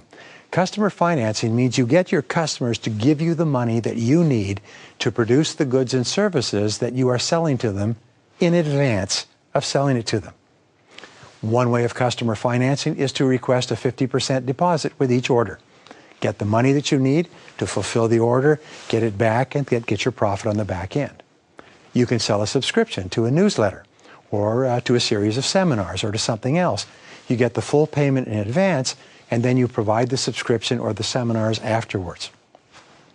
And a way of customer finance is sell by direct mail. Get the money before you fill the order. Many companies, by the way, sell by direct mail, get the orders with the credit cards, and then go out and buy the product and fulfill the order. Another way of customer financing is to get a retainer, which is an advance payment or a regular monthly payment for the delivery of personal services. Many consultants will go to a company and say, I'll work with you for a retainer of $2,000 a month. I have a friend who has 12 companies, each of which pays him $2,000 a month. And he makes a substantial living, and they pay him every single month for his personal services. In this way, the customer finances your operations. Now, another way that customer financing is multi-level marketing. In multi-level marketing, what you do is you can demonstrate the product with samples, you can take orders and collect payment in advance, and then you go and fulfill the order. So you never have any of your own money at risk. The rule, or the key, is to get paid first. Get the customer to pay for all or part of the order when the order is placed. Or, alternatively, get the customer to agree upon payment on the delivery of the order, and then you pay your suppliers. This is a common way of doing business. You arrange 30 or 60-day payment terms from your suppliers, but you arrange or request cash from your customers. So you go out and get your products and services with 30 or 60-day credit, deliver it to your customers and get cash, and turn around and pay back your suppliers. In this way, you have no cash of your own tied up in the product or service. This is a very common way to get started. Now here's another, it's number 11, it's called venture capital. Venture capital is sophisticated money that is managed by experienced people who invest in potentially fast growth companies. But fewer than 1% of business proposals by companies that are up and running already are accepted by venture capitalists. 99% are rejected. So I wouldn't advise you to go looking for a venture capitalist when you're starting your own business. You've got to have something to show them rather than an idea. As Henry Ford once said, you can't build a reputation on what you're going to do. You can't arrange to borrow money on what you're going to do. You have to have already done it if you want to build confidence in a financial supplier. Now there's another, number 12, it's called the Small Business Administration. It's called the SBA. The SBA is often known as the lender of last resort. This is a government organization with many billions of dollars of funding each year that will often lend you money as long as you've already been turned down by 2 banks. If they like your business proposition, not guaranteed, they will lend you the money, and they'll often provide you with services to help you to build your business more efficiently. So if you can't find anything else, go to the Small Business Administration and say, what do I have to do to get a loan from you? Many people's businesses were saved or built because of a Small Business Administration loan. Give them a try. Now, a 13th way of raising money is called a Small Business Investment Group. They're called SBICs. They are risk groups of business people. They put together pools of money to invest in small companies. Both venture capital suppliers and small business investment companies will require equity in your company. Very often, they'll require 51% or more of your stock. And the reason for this is because if you get into trouble, they want to have the ability to step in, fire you, and take over the company. Many companies or many individuals who build companies and then go to venture capitalists end up owning only 10 or 20% of their company. And if they do not deliver sales and profitability on a specific schedule, the venture capitalists will fire them, throw them out, and put in someone else who can run the company better. They play hardball, is what I'm saying. They're real tough investors with other people's money. Another way to raise money that some of my friends have done is a public stock offering.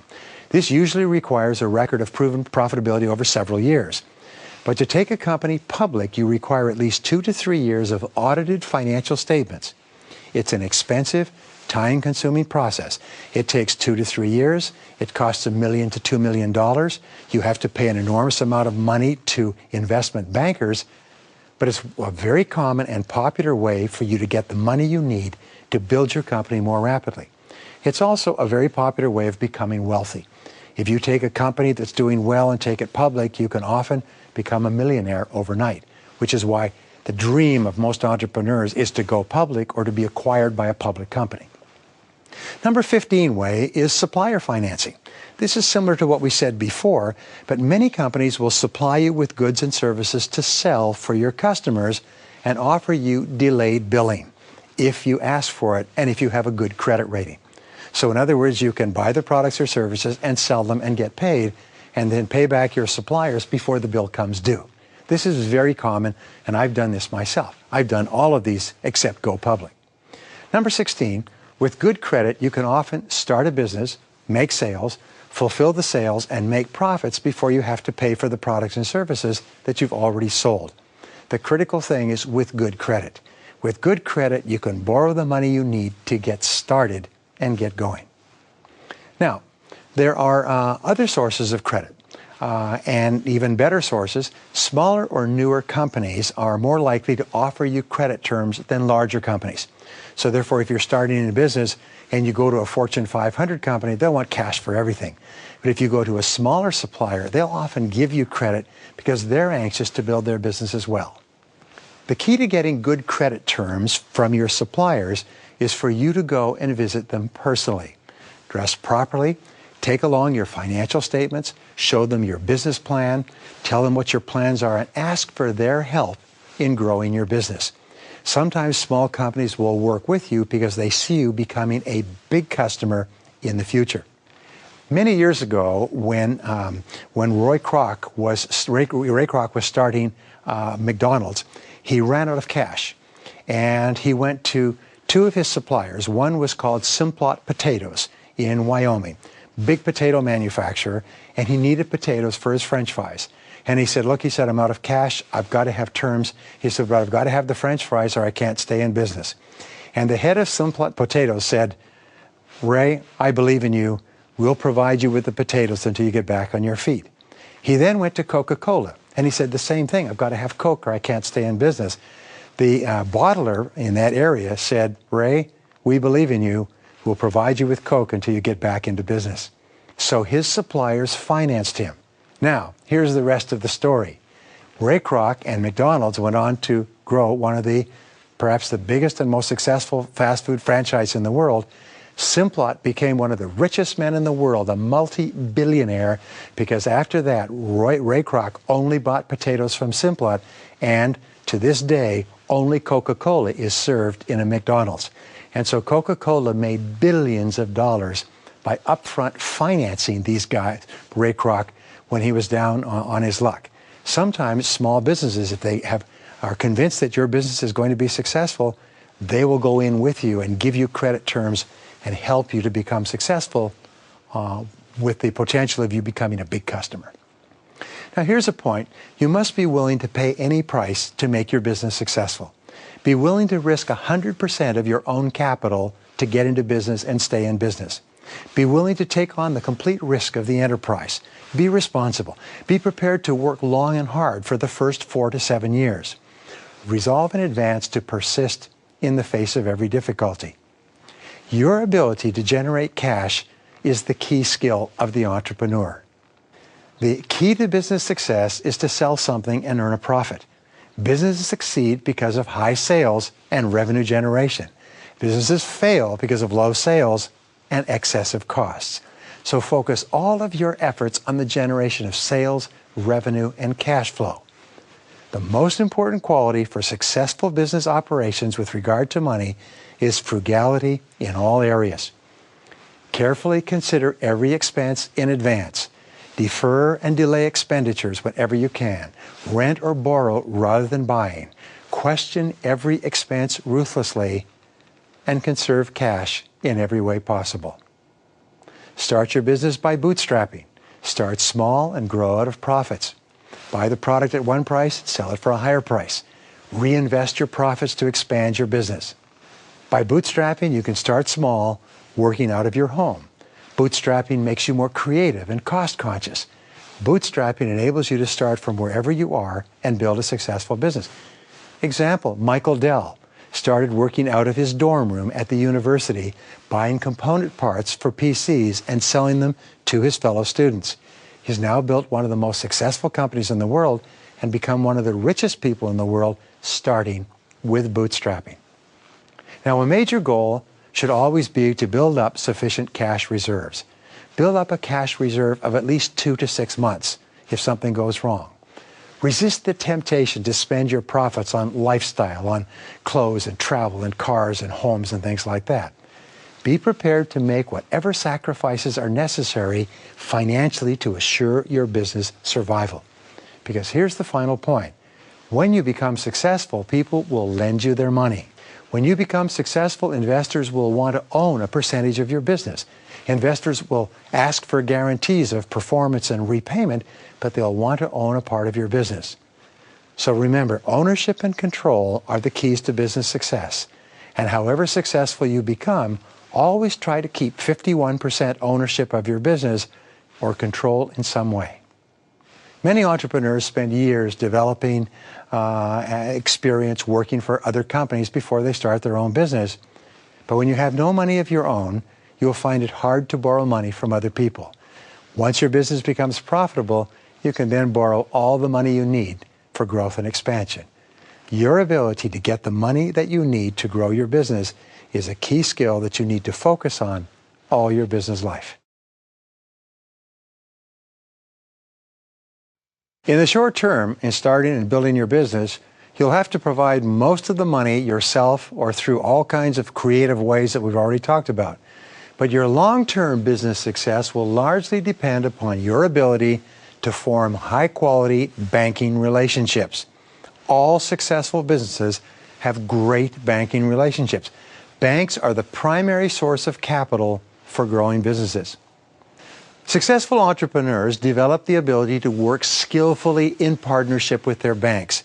It's one of the most important things you ever do. So, how do you deal with your bank? We know that banks are a particular strange type of animal, and over the years I've learned a lot of great things, both from experience and from bankers themselves who've told me a lot about the best way to deal with them. What we know is that high-quality banking relationships can do more to assure your success as an entrepreneur than perhaps any other factor. So understand the primary role of business banking in our society. Banks are financial intermediaries. What does that mean? It means that banks borrow money at low rates of interest and lend them at high rates, and they earn the profit in between. Banks earn their profits from the differences between what they pay for the money and the amount that they charge you. It's very simple. It's just a business. They're what you might call financial middlemen. Banks also earn their money from the fees and the charges that customers pay when they take out loans or set up financial arrangements. Now, here's the point. Banks are in the business of making good loans. Why is this so important?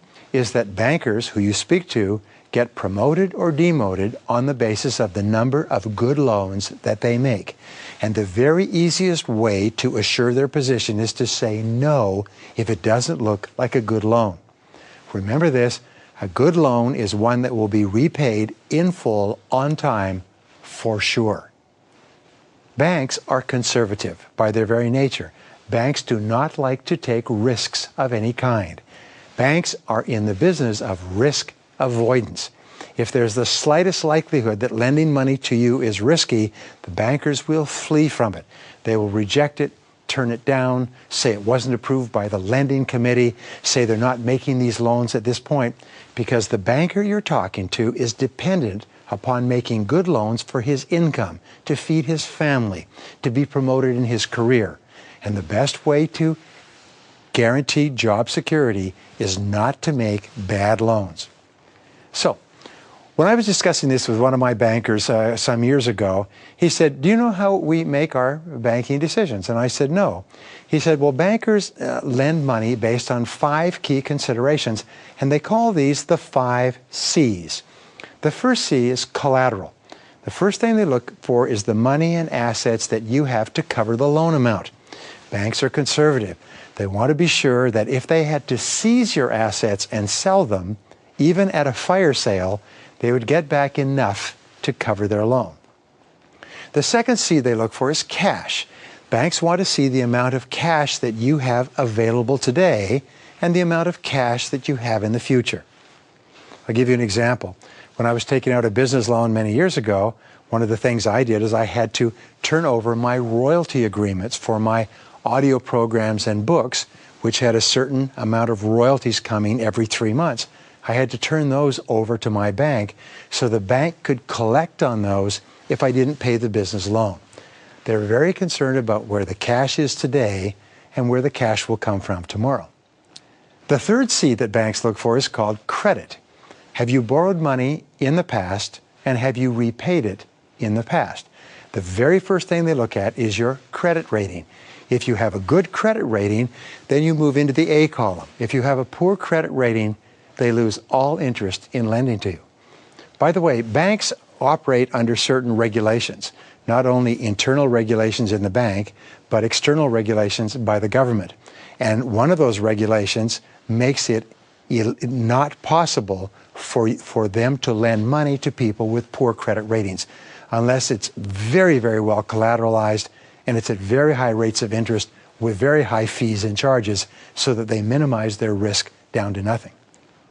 The fourth C that the banks look for is commitment. And in a business, they want to know how much of your own money have you invested? How committed are you in this deal? One of the questions they ask is, how much hurting money do you have? How much will you be personally hurt if this business does not work out? And if they see that you've put 100% of your money into the investment, they're much more likely to back it up with money of their own. The last C that banks look for is called character. And character is as important as anything else, and it is the answer to the question, what is your personal reputation? What is your personal background? How are you known in the community? If they do a check on you, have you worked with other companies, other suppliers, other customers in such a way that people speak highly of you? If you have a high level of character, often that can overwhelm everything else. Some years ago, I was working for a very successful businessman, very highly respected in his community, and he needed a bridge loan during the 1981 when interest rates were 21% and prices were high. He needed a bridge loan for his businesses of $50 million. But because his character was so high, he could call the president of one of the major banks in the country and say, "I need $50 million. And I was in his office at the time. I heard the whole conversation. It took 2 minutes. And the president said, "Just tell us what account you want the money sent to.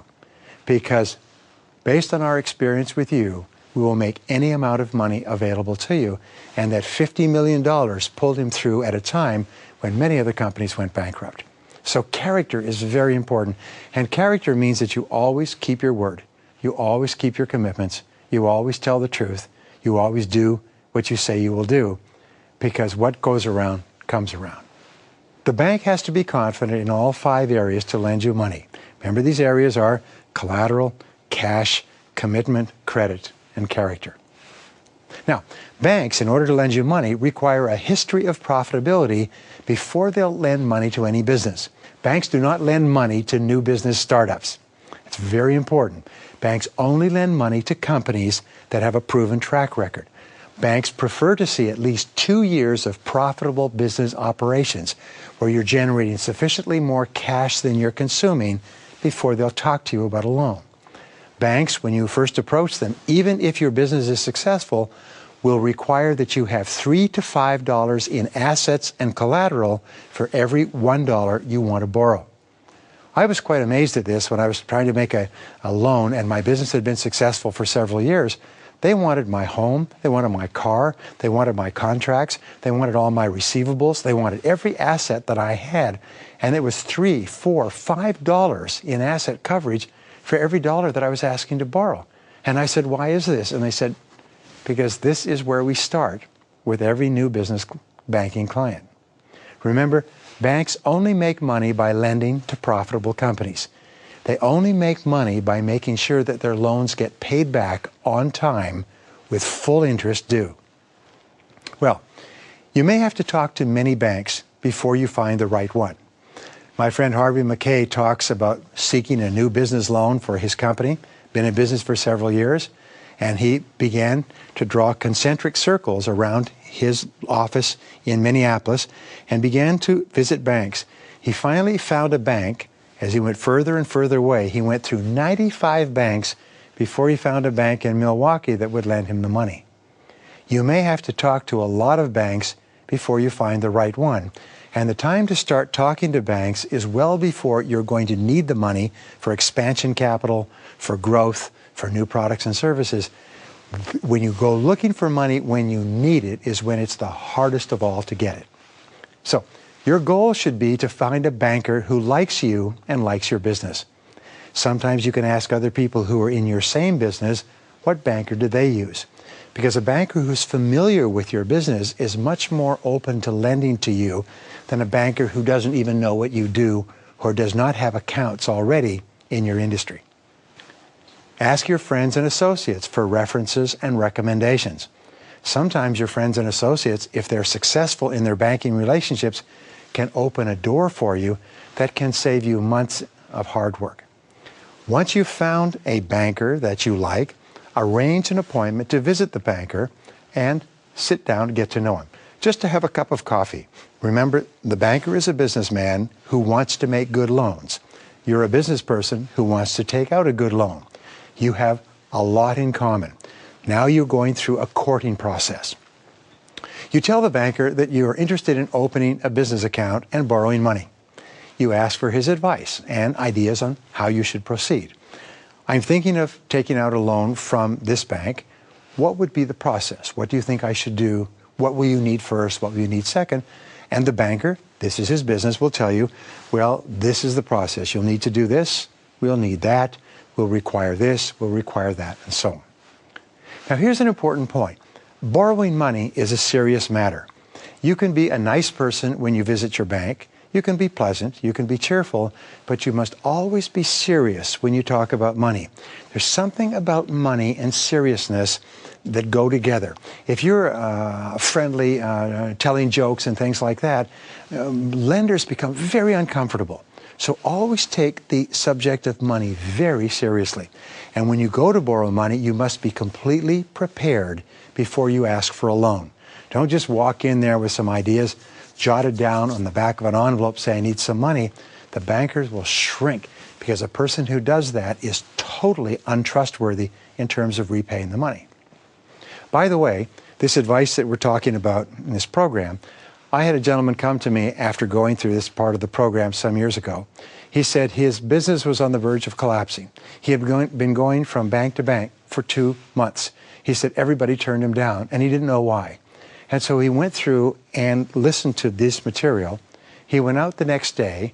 He prepared a complete package for the bank. He went back to 2 banks that had turned him down in the previous weeks.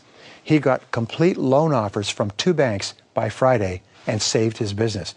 He said afterwards he could not believe what a bad presentation he had been making. Nobody had ever told him what bankers require to feel comfortable in making a business loan. So, you prepare a complete business plan with details and backup documents. In other words, if you say that you're going to sell a certain amount, demonstrate with backup documents that you sold this amount or you have this many orders that will turn into that amount. Prepare a personal financial statement. All bankers want your personal financial statement as well as your company's personal financial statement. And if you think that you don't need to give that, you're living in cloud cuckoo land. I work with multi-millionaire, multi-year successful investors and business people who have to give personal financial business statements to go along with a bank app or a loan application. You need to provide proof of every amount that you declare in your business plan or financial statement. For example, if you say that you have this asset, if you say that you have these sales, if you say that you have these costs, what the banker will want to know is, where's the proof? You say that you're paying X number of dollars for your staff. Where's the payroll stubs? If you say you're paying X amount of rent, where's the rental rates? If you're saying that you're generating this level of sales, show the bank deposits that show these sales coming in. Bankers are almost like cross-examiners in a court case. They want to know that every number in your financial statement is accurate and can be backed up. So you've got to be prepared to answer the key questions that the banker will ask. And here they are. The first question the banker will want to know, and you should have it written down, is how much exactly do you need? Don't just apply for a loan, $200,000 to $300,000. Be specific about the dollar amount you need. Number two, the banker will ask you, what exactly do you intend to do with the money? In other words, how will you spend this money? What's it going to be spent on? And you must be precise. You must have it broken down where every dollar will go. The next question, obviously, the banker will want to know, how will you pay it back? In other words, how are you going to generate the funds and profitability to pay it back? And you must demonstrate that you have the capacity to do this. The banker will want to know, how are you going to generate the cash flow necessary to cover the loan? Where's my proof that you can generate this cash flow? Interesting point about cash flow, by the way, is the larger and the more predictable your cash flow, the more willing banks are to lend to you. In the final analysis, the predictability and regularity of your cash flow and the amount of debt you can service is going to be the critical factor in whether or not they lend to you and how much they lend. Next question the banker will ask is, when exactly are you going to repay the loan? Part of the loan, all of the loan, and so on. Banks, by the way, very often almost insist upon it that you pay them a monthly basis. You're borrowing $100,000 over 2 years. They want that broken down into $5,000 a month. In other words, they want the money to come in on a regular basis rather than lump sums at the end. They're very uncomfortable with lump sums. They may go along with it, but they're not comfortable with it. Another the question they will ask is, aside from your business, assume that your business collapses, goes broke, gets struck by lightning. What other assets or sources of cash do you have? In other words, what's my backup? If your business doesn't work out for reasons beyond our control, how else will you pay back the money? And you must have that answer developed before you ask for the loan in the first place. And finally, the last question they ask is, when do you need the money? When do you need part of it? When do you need all of it? And you should be specific, because your ability to answer these questions in advance or to have the answers when your bank asks you is an indicator that you have thought this through and that you're a much better credit risk than a person who's unsure about any of these answers. Well, a complete loan proposal can make the difference between success and failure of your business. So submit the complete loan proposal with everything we talked about, the business financial statement, the business plan, the personal financial statement, and answers to all the questions we just covered. And submit this to the banker that you've chosen. Ask the banker to review it and then get back to you. In other words, don't sit there and demand an immediate answer. Mail it, drop it off personally, by the way. Maybe just show and explain it a little bit, and then give it to the banker and let the banker look at it for a few days. If your loan proposal is rejected for any reason, again, visit the banker personally and ask for the specific reasons for the rejection. In other words, what was wrong with the proposal? And sometimes they'll say, well, it didn't have this or it didn't have that, or you need more of this, you need more of that. And even if this banker is no longer interested, you take that information, you incorporate it into rewriting your proposal so that you can now go to another banker. If the banker has rejected your proposal, ask the banker how you could improve the loan proposal to make it more acceptable to him or to someone else. Often bankers will tell you, well, you need to do this, and you need to leave this out, or you need to add this in, or you need more backup in this area. My loan committee, my manager, my senior people wouldn't approve it because you didn't have this. If you do this a few times, pretty soon you'll learn everything you need to learn to put together a perfect proposal. You repeat this process until you finally find a bank who is willing to lend you money based on this loan proposal. And if you keep doing it and you keep getting better, eventually, if you have a business that is generating cash flow that can service a debt, eventually you will find a banker who will help you. Now, once you have a good banker, you must maintain high-quality relationships with your chosen bank. How do you do that? Keep in regular contact. Many people, especially men, think that, well, once the relationship is established, I don't have to worry about it again.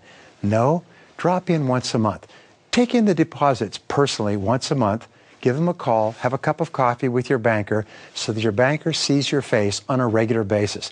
Tell them how things are going. Ask the banker how things are going. Just kind of keep the plate spinning. Another thing you do is you provide your banker with regular reports on your sales, profitability, and financial condition. Just put together a brief summary each month and say things are going well, sales last month were this, profits were this. The banker puts that into the file and it tells the banker that you're on top of things. And here's a great thing, recommend your banker to other successful business people in your community. If you have other friends in business and they're looking for another banker to talk to, say, you should talk to my banker. Call him up or arrange an appointment, take them out for lunch, introduce them to other people. Even if they don't end up doing business, the very fact that you are recommending your banker in the community will cause your banker to be more loyal to you if something goes wrong. Now, in every banking relationship, even though you try to avoid it, you'll have problems. A problem will occur. You'll have a major cash shortfall. A major customer won't pay or will go bankrupt. A major sale won't come through.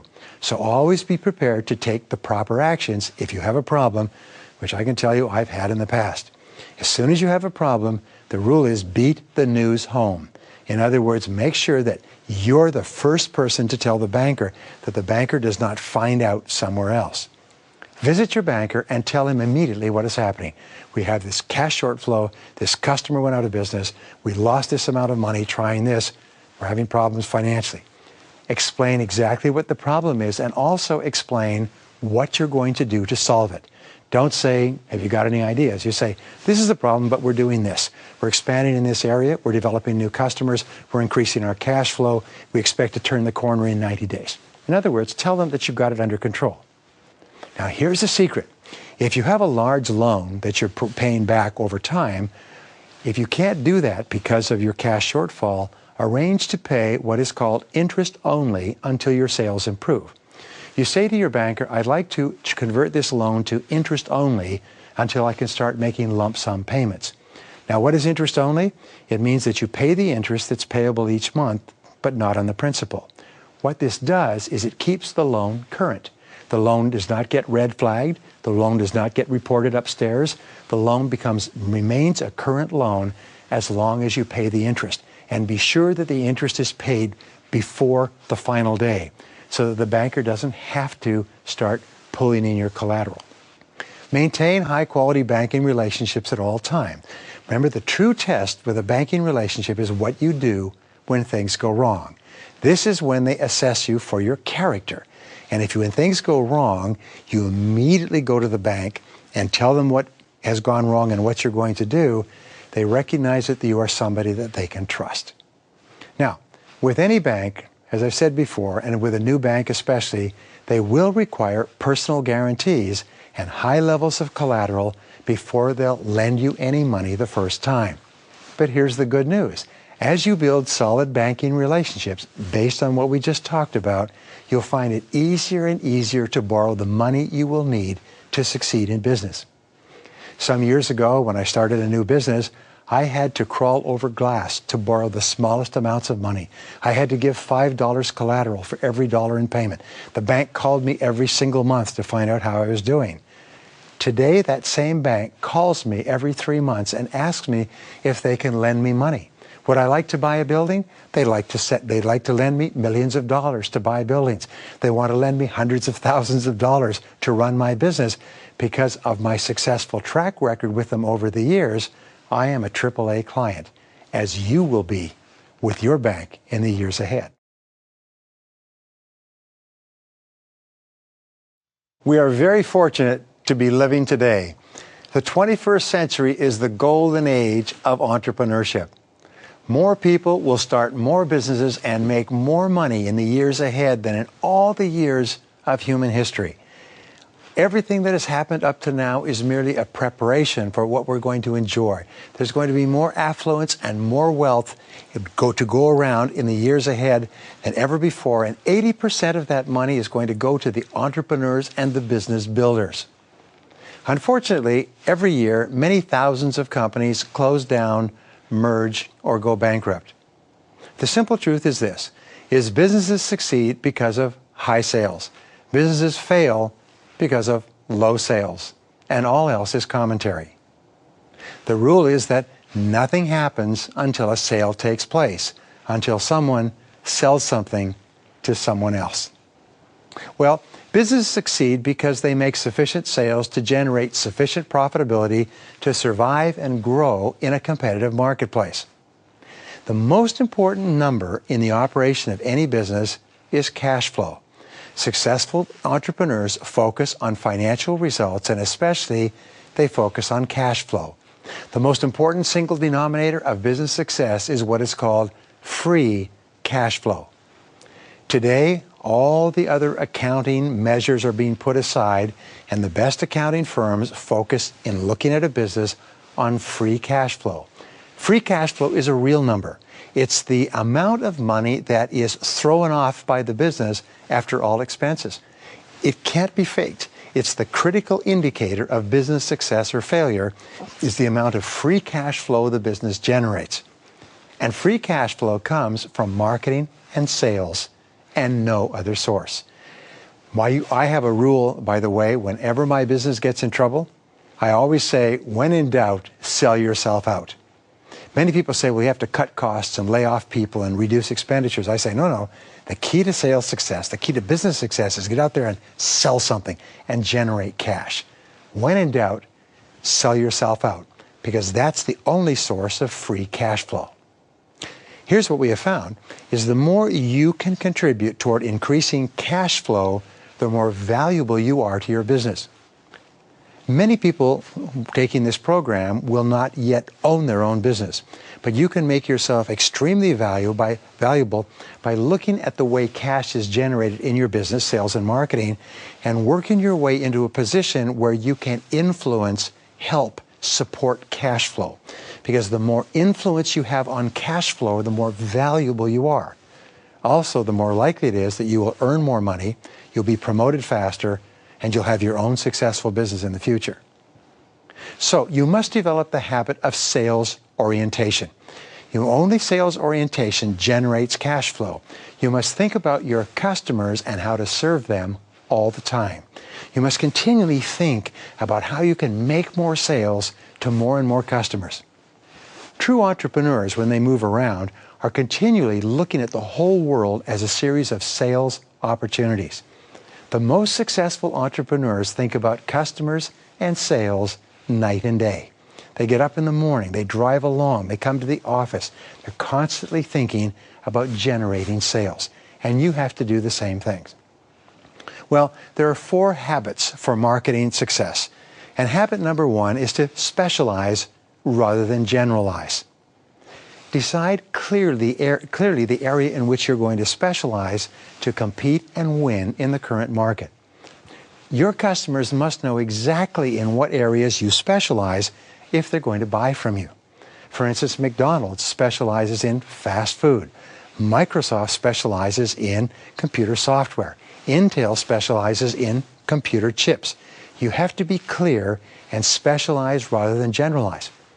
And there's a reason for this. Is because you can't be good at everything. You can only be good at a few things. And some companies are only good at one thing, and it's only because they focus in a specific area and concentrate all of their attention on becoming really, really good in that specific area of specialization. Now, you can specialize in one of 3 main areas: products or services, customers, or markets. With products or services, you only offer a specific type of product or service, and you don't offer anything else. A hardware store, for example, does not offer home appliances or clothes. They focus on offering the very best selection of hardware. So when people think of hardware, that's the place they go. Another area of specialization is customers. Some companies only service a specific type of customer. I have some very good friends who started off with nothing, specializing in lawyers. Over the years, they built a billion-dollar national business specializing in taking care of lawyers and law offices. So that could be you're identifying teenagers or senior citizens or homeowners or newlyweds or people who drive a particular type of car or people in a particular income bracket or profession.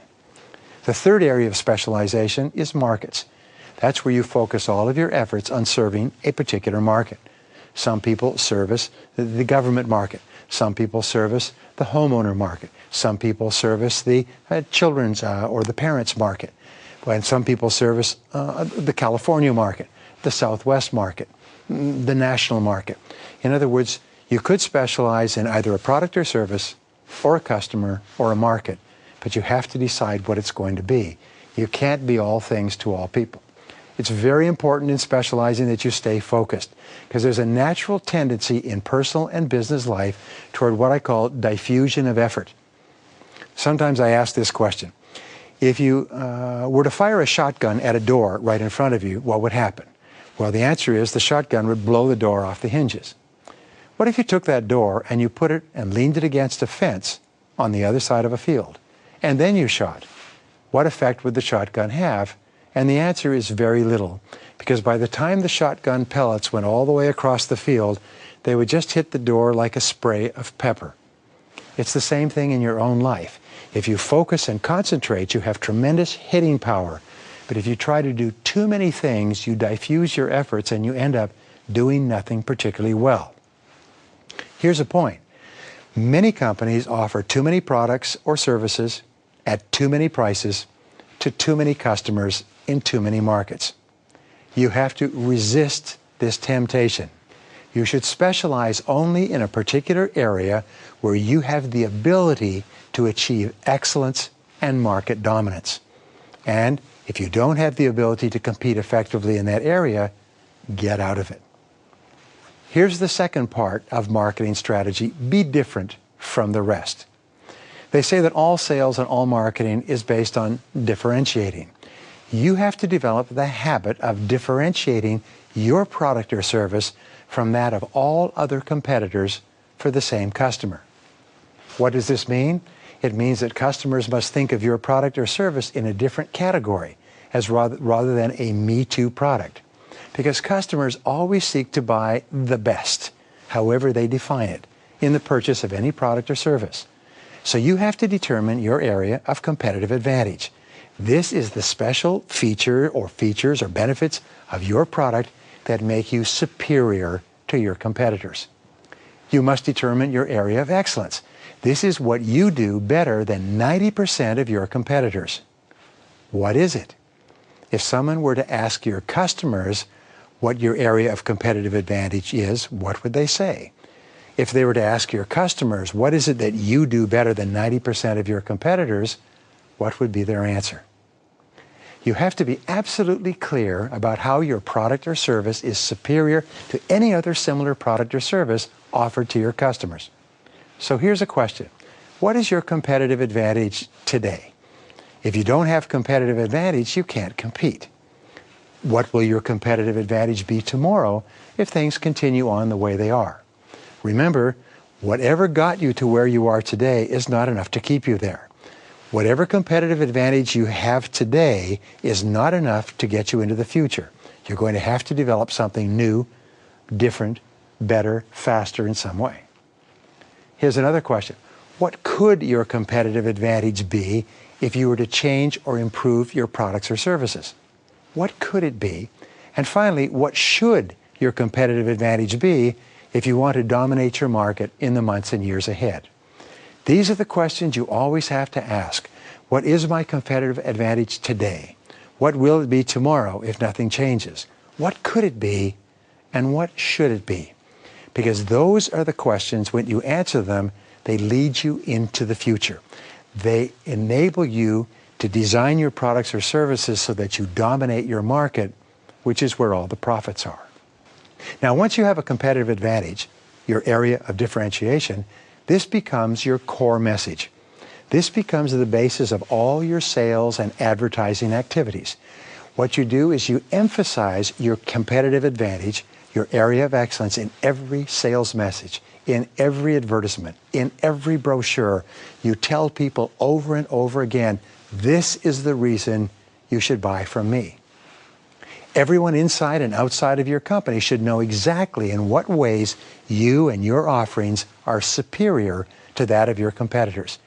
If anybody in your company answered the phone and a customer said, in what way are your products better than anybody else's, each person in your company should know instantly the answer and be able to tell a person over the phone.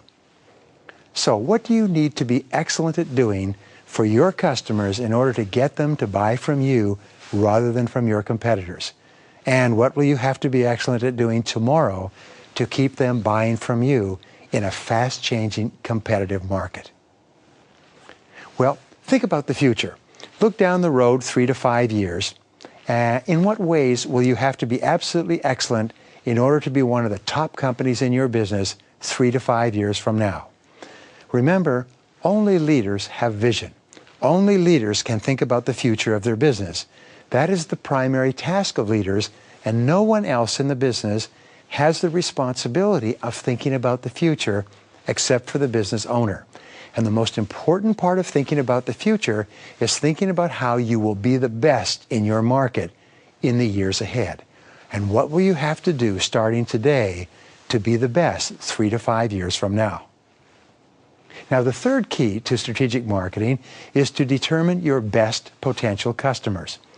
To sell the maximum amount of your products or services, you must develop the habit of segmentation. That's where you slice and dice your market to define and determine your ideal customer. Who is the perfect customer for you? Describe the customer who can most benefit the fastest from your area of specialization and your area of differentiation. Who are the customers that most value the aspects of your product or service that makes them superior to any other product or service offered in the market today? Your ability to determine your ideal customer and then to focus on that customer is the key to your business success. You see, an ideal customer will buy from you 5 or 10 times faster than an average customer who may not appreciate what you do. An ideal customer will buy from you again. An ideal customer will become your primary source of referrals. The ideal customer will become your most profitable customer as well. So your job is to be very clear based on what you do and how you do it. Be very clear about your perfect customer and then focus all of your marketing efforts on that customer. Which brings us to the fourth part of marketing strategy is focus and concentrate your sales efforts. To achieve marketing success, you must develop the habit of concentration. You must focus all of your marketing and sales activities on those specific customers who can most benefit from what you sell. Think like a marketing genius. Ask, how can we concentrate all of our resources on selling more of our products to those customers who most appreciate the competitive advantages of our products and services? Remember, on a scale of 1 to 10, there's a category of customers that appreciate what you do and sell more than anyone else. Your job is to find them and concentrate single-mindedly all your advertising, all your marketing, all your salespeople, all your efforts on just those excellent potential customers. That's the key to high levels of sales and high levels of cash flow. So these are the 4 ways to business success: specialization, differentiation, segmentation, and concentration.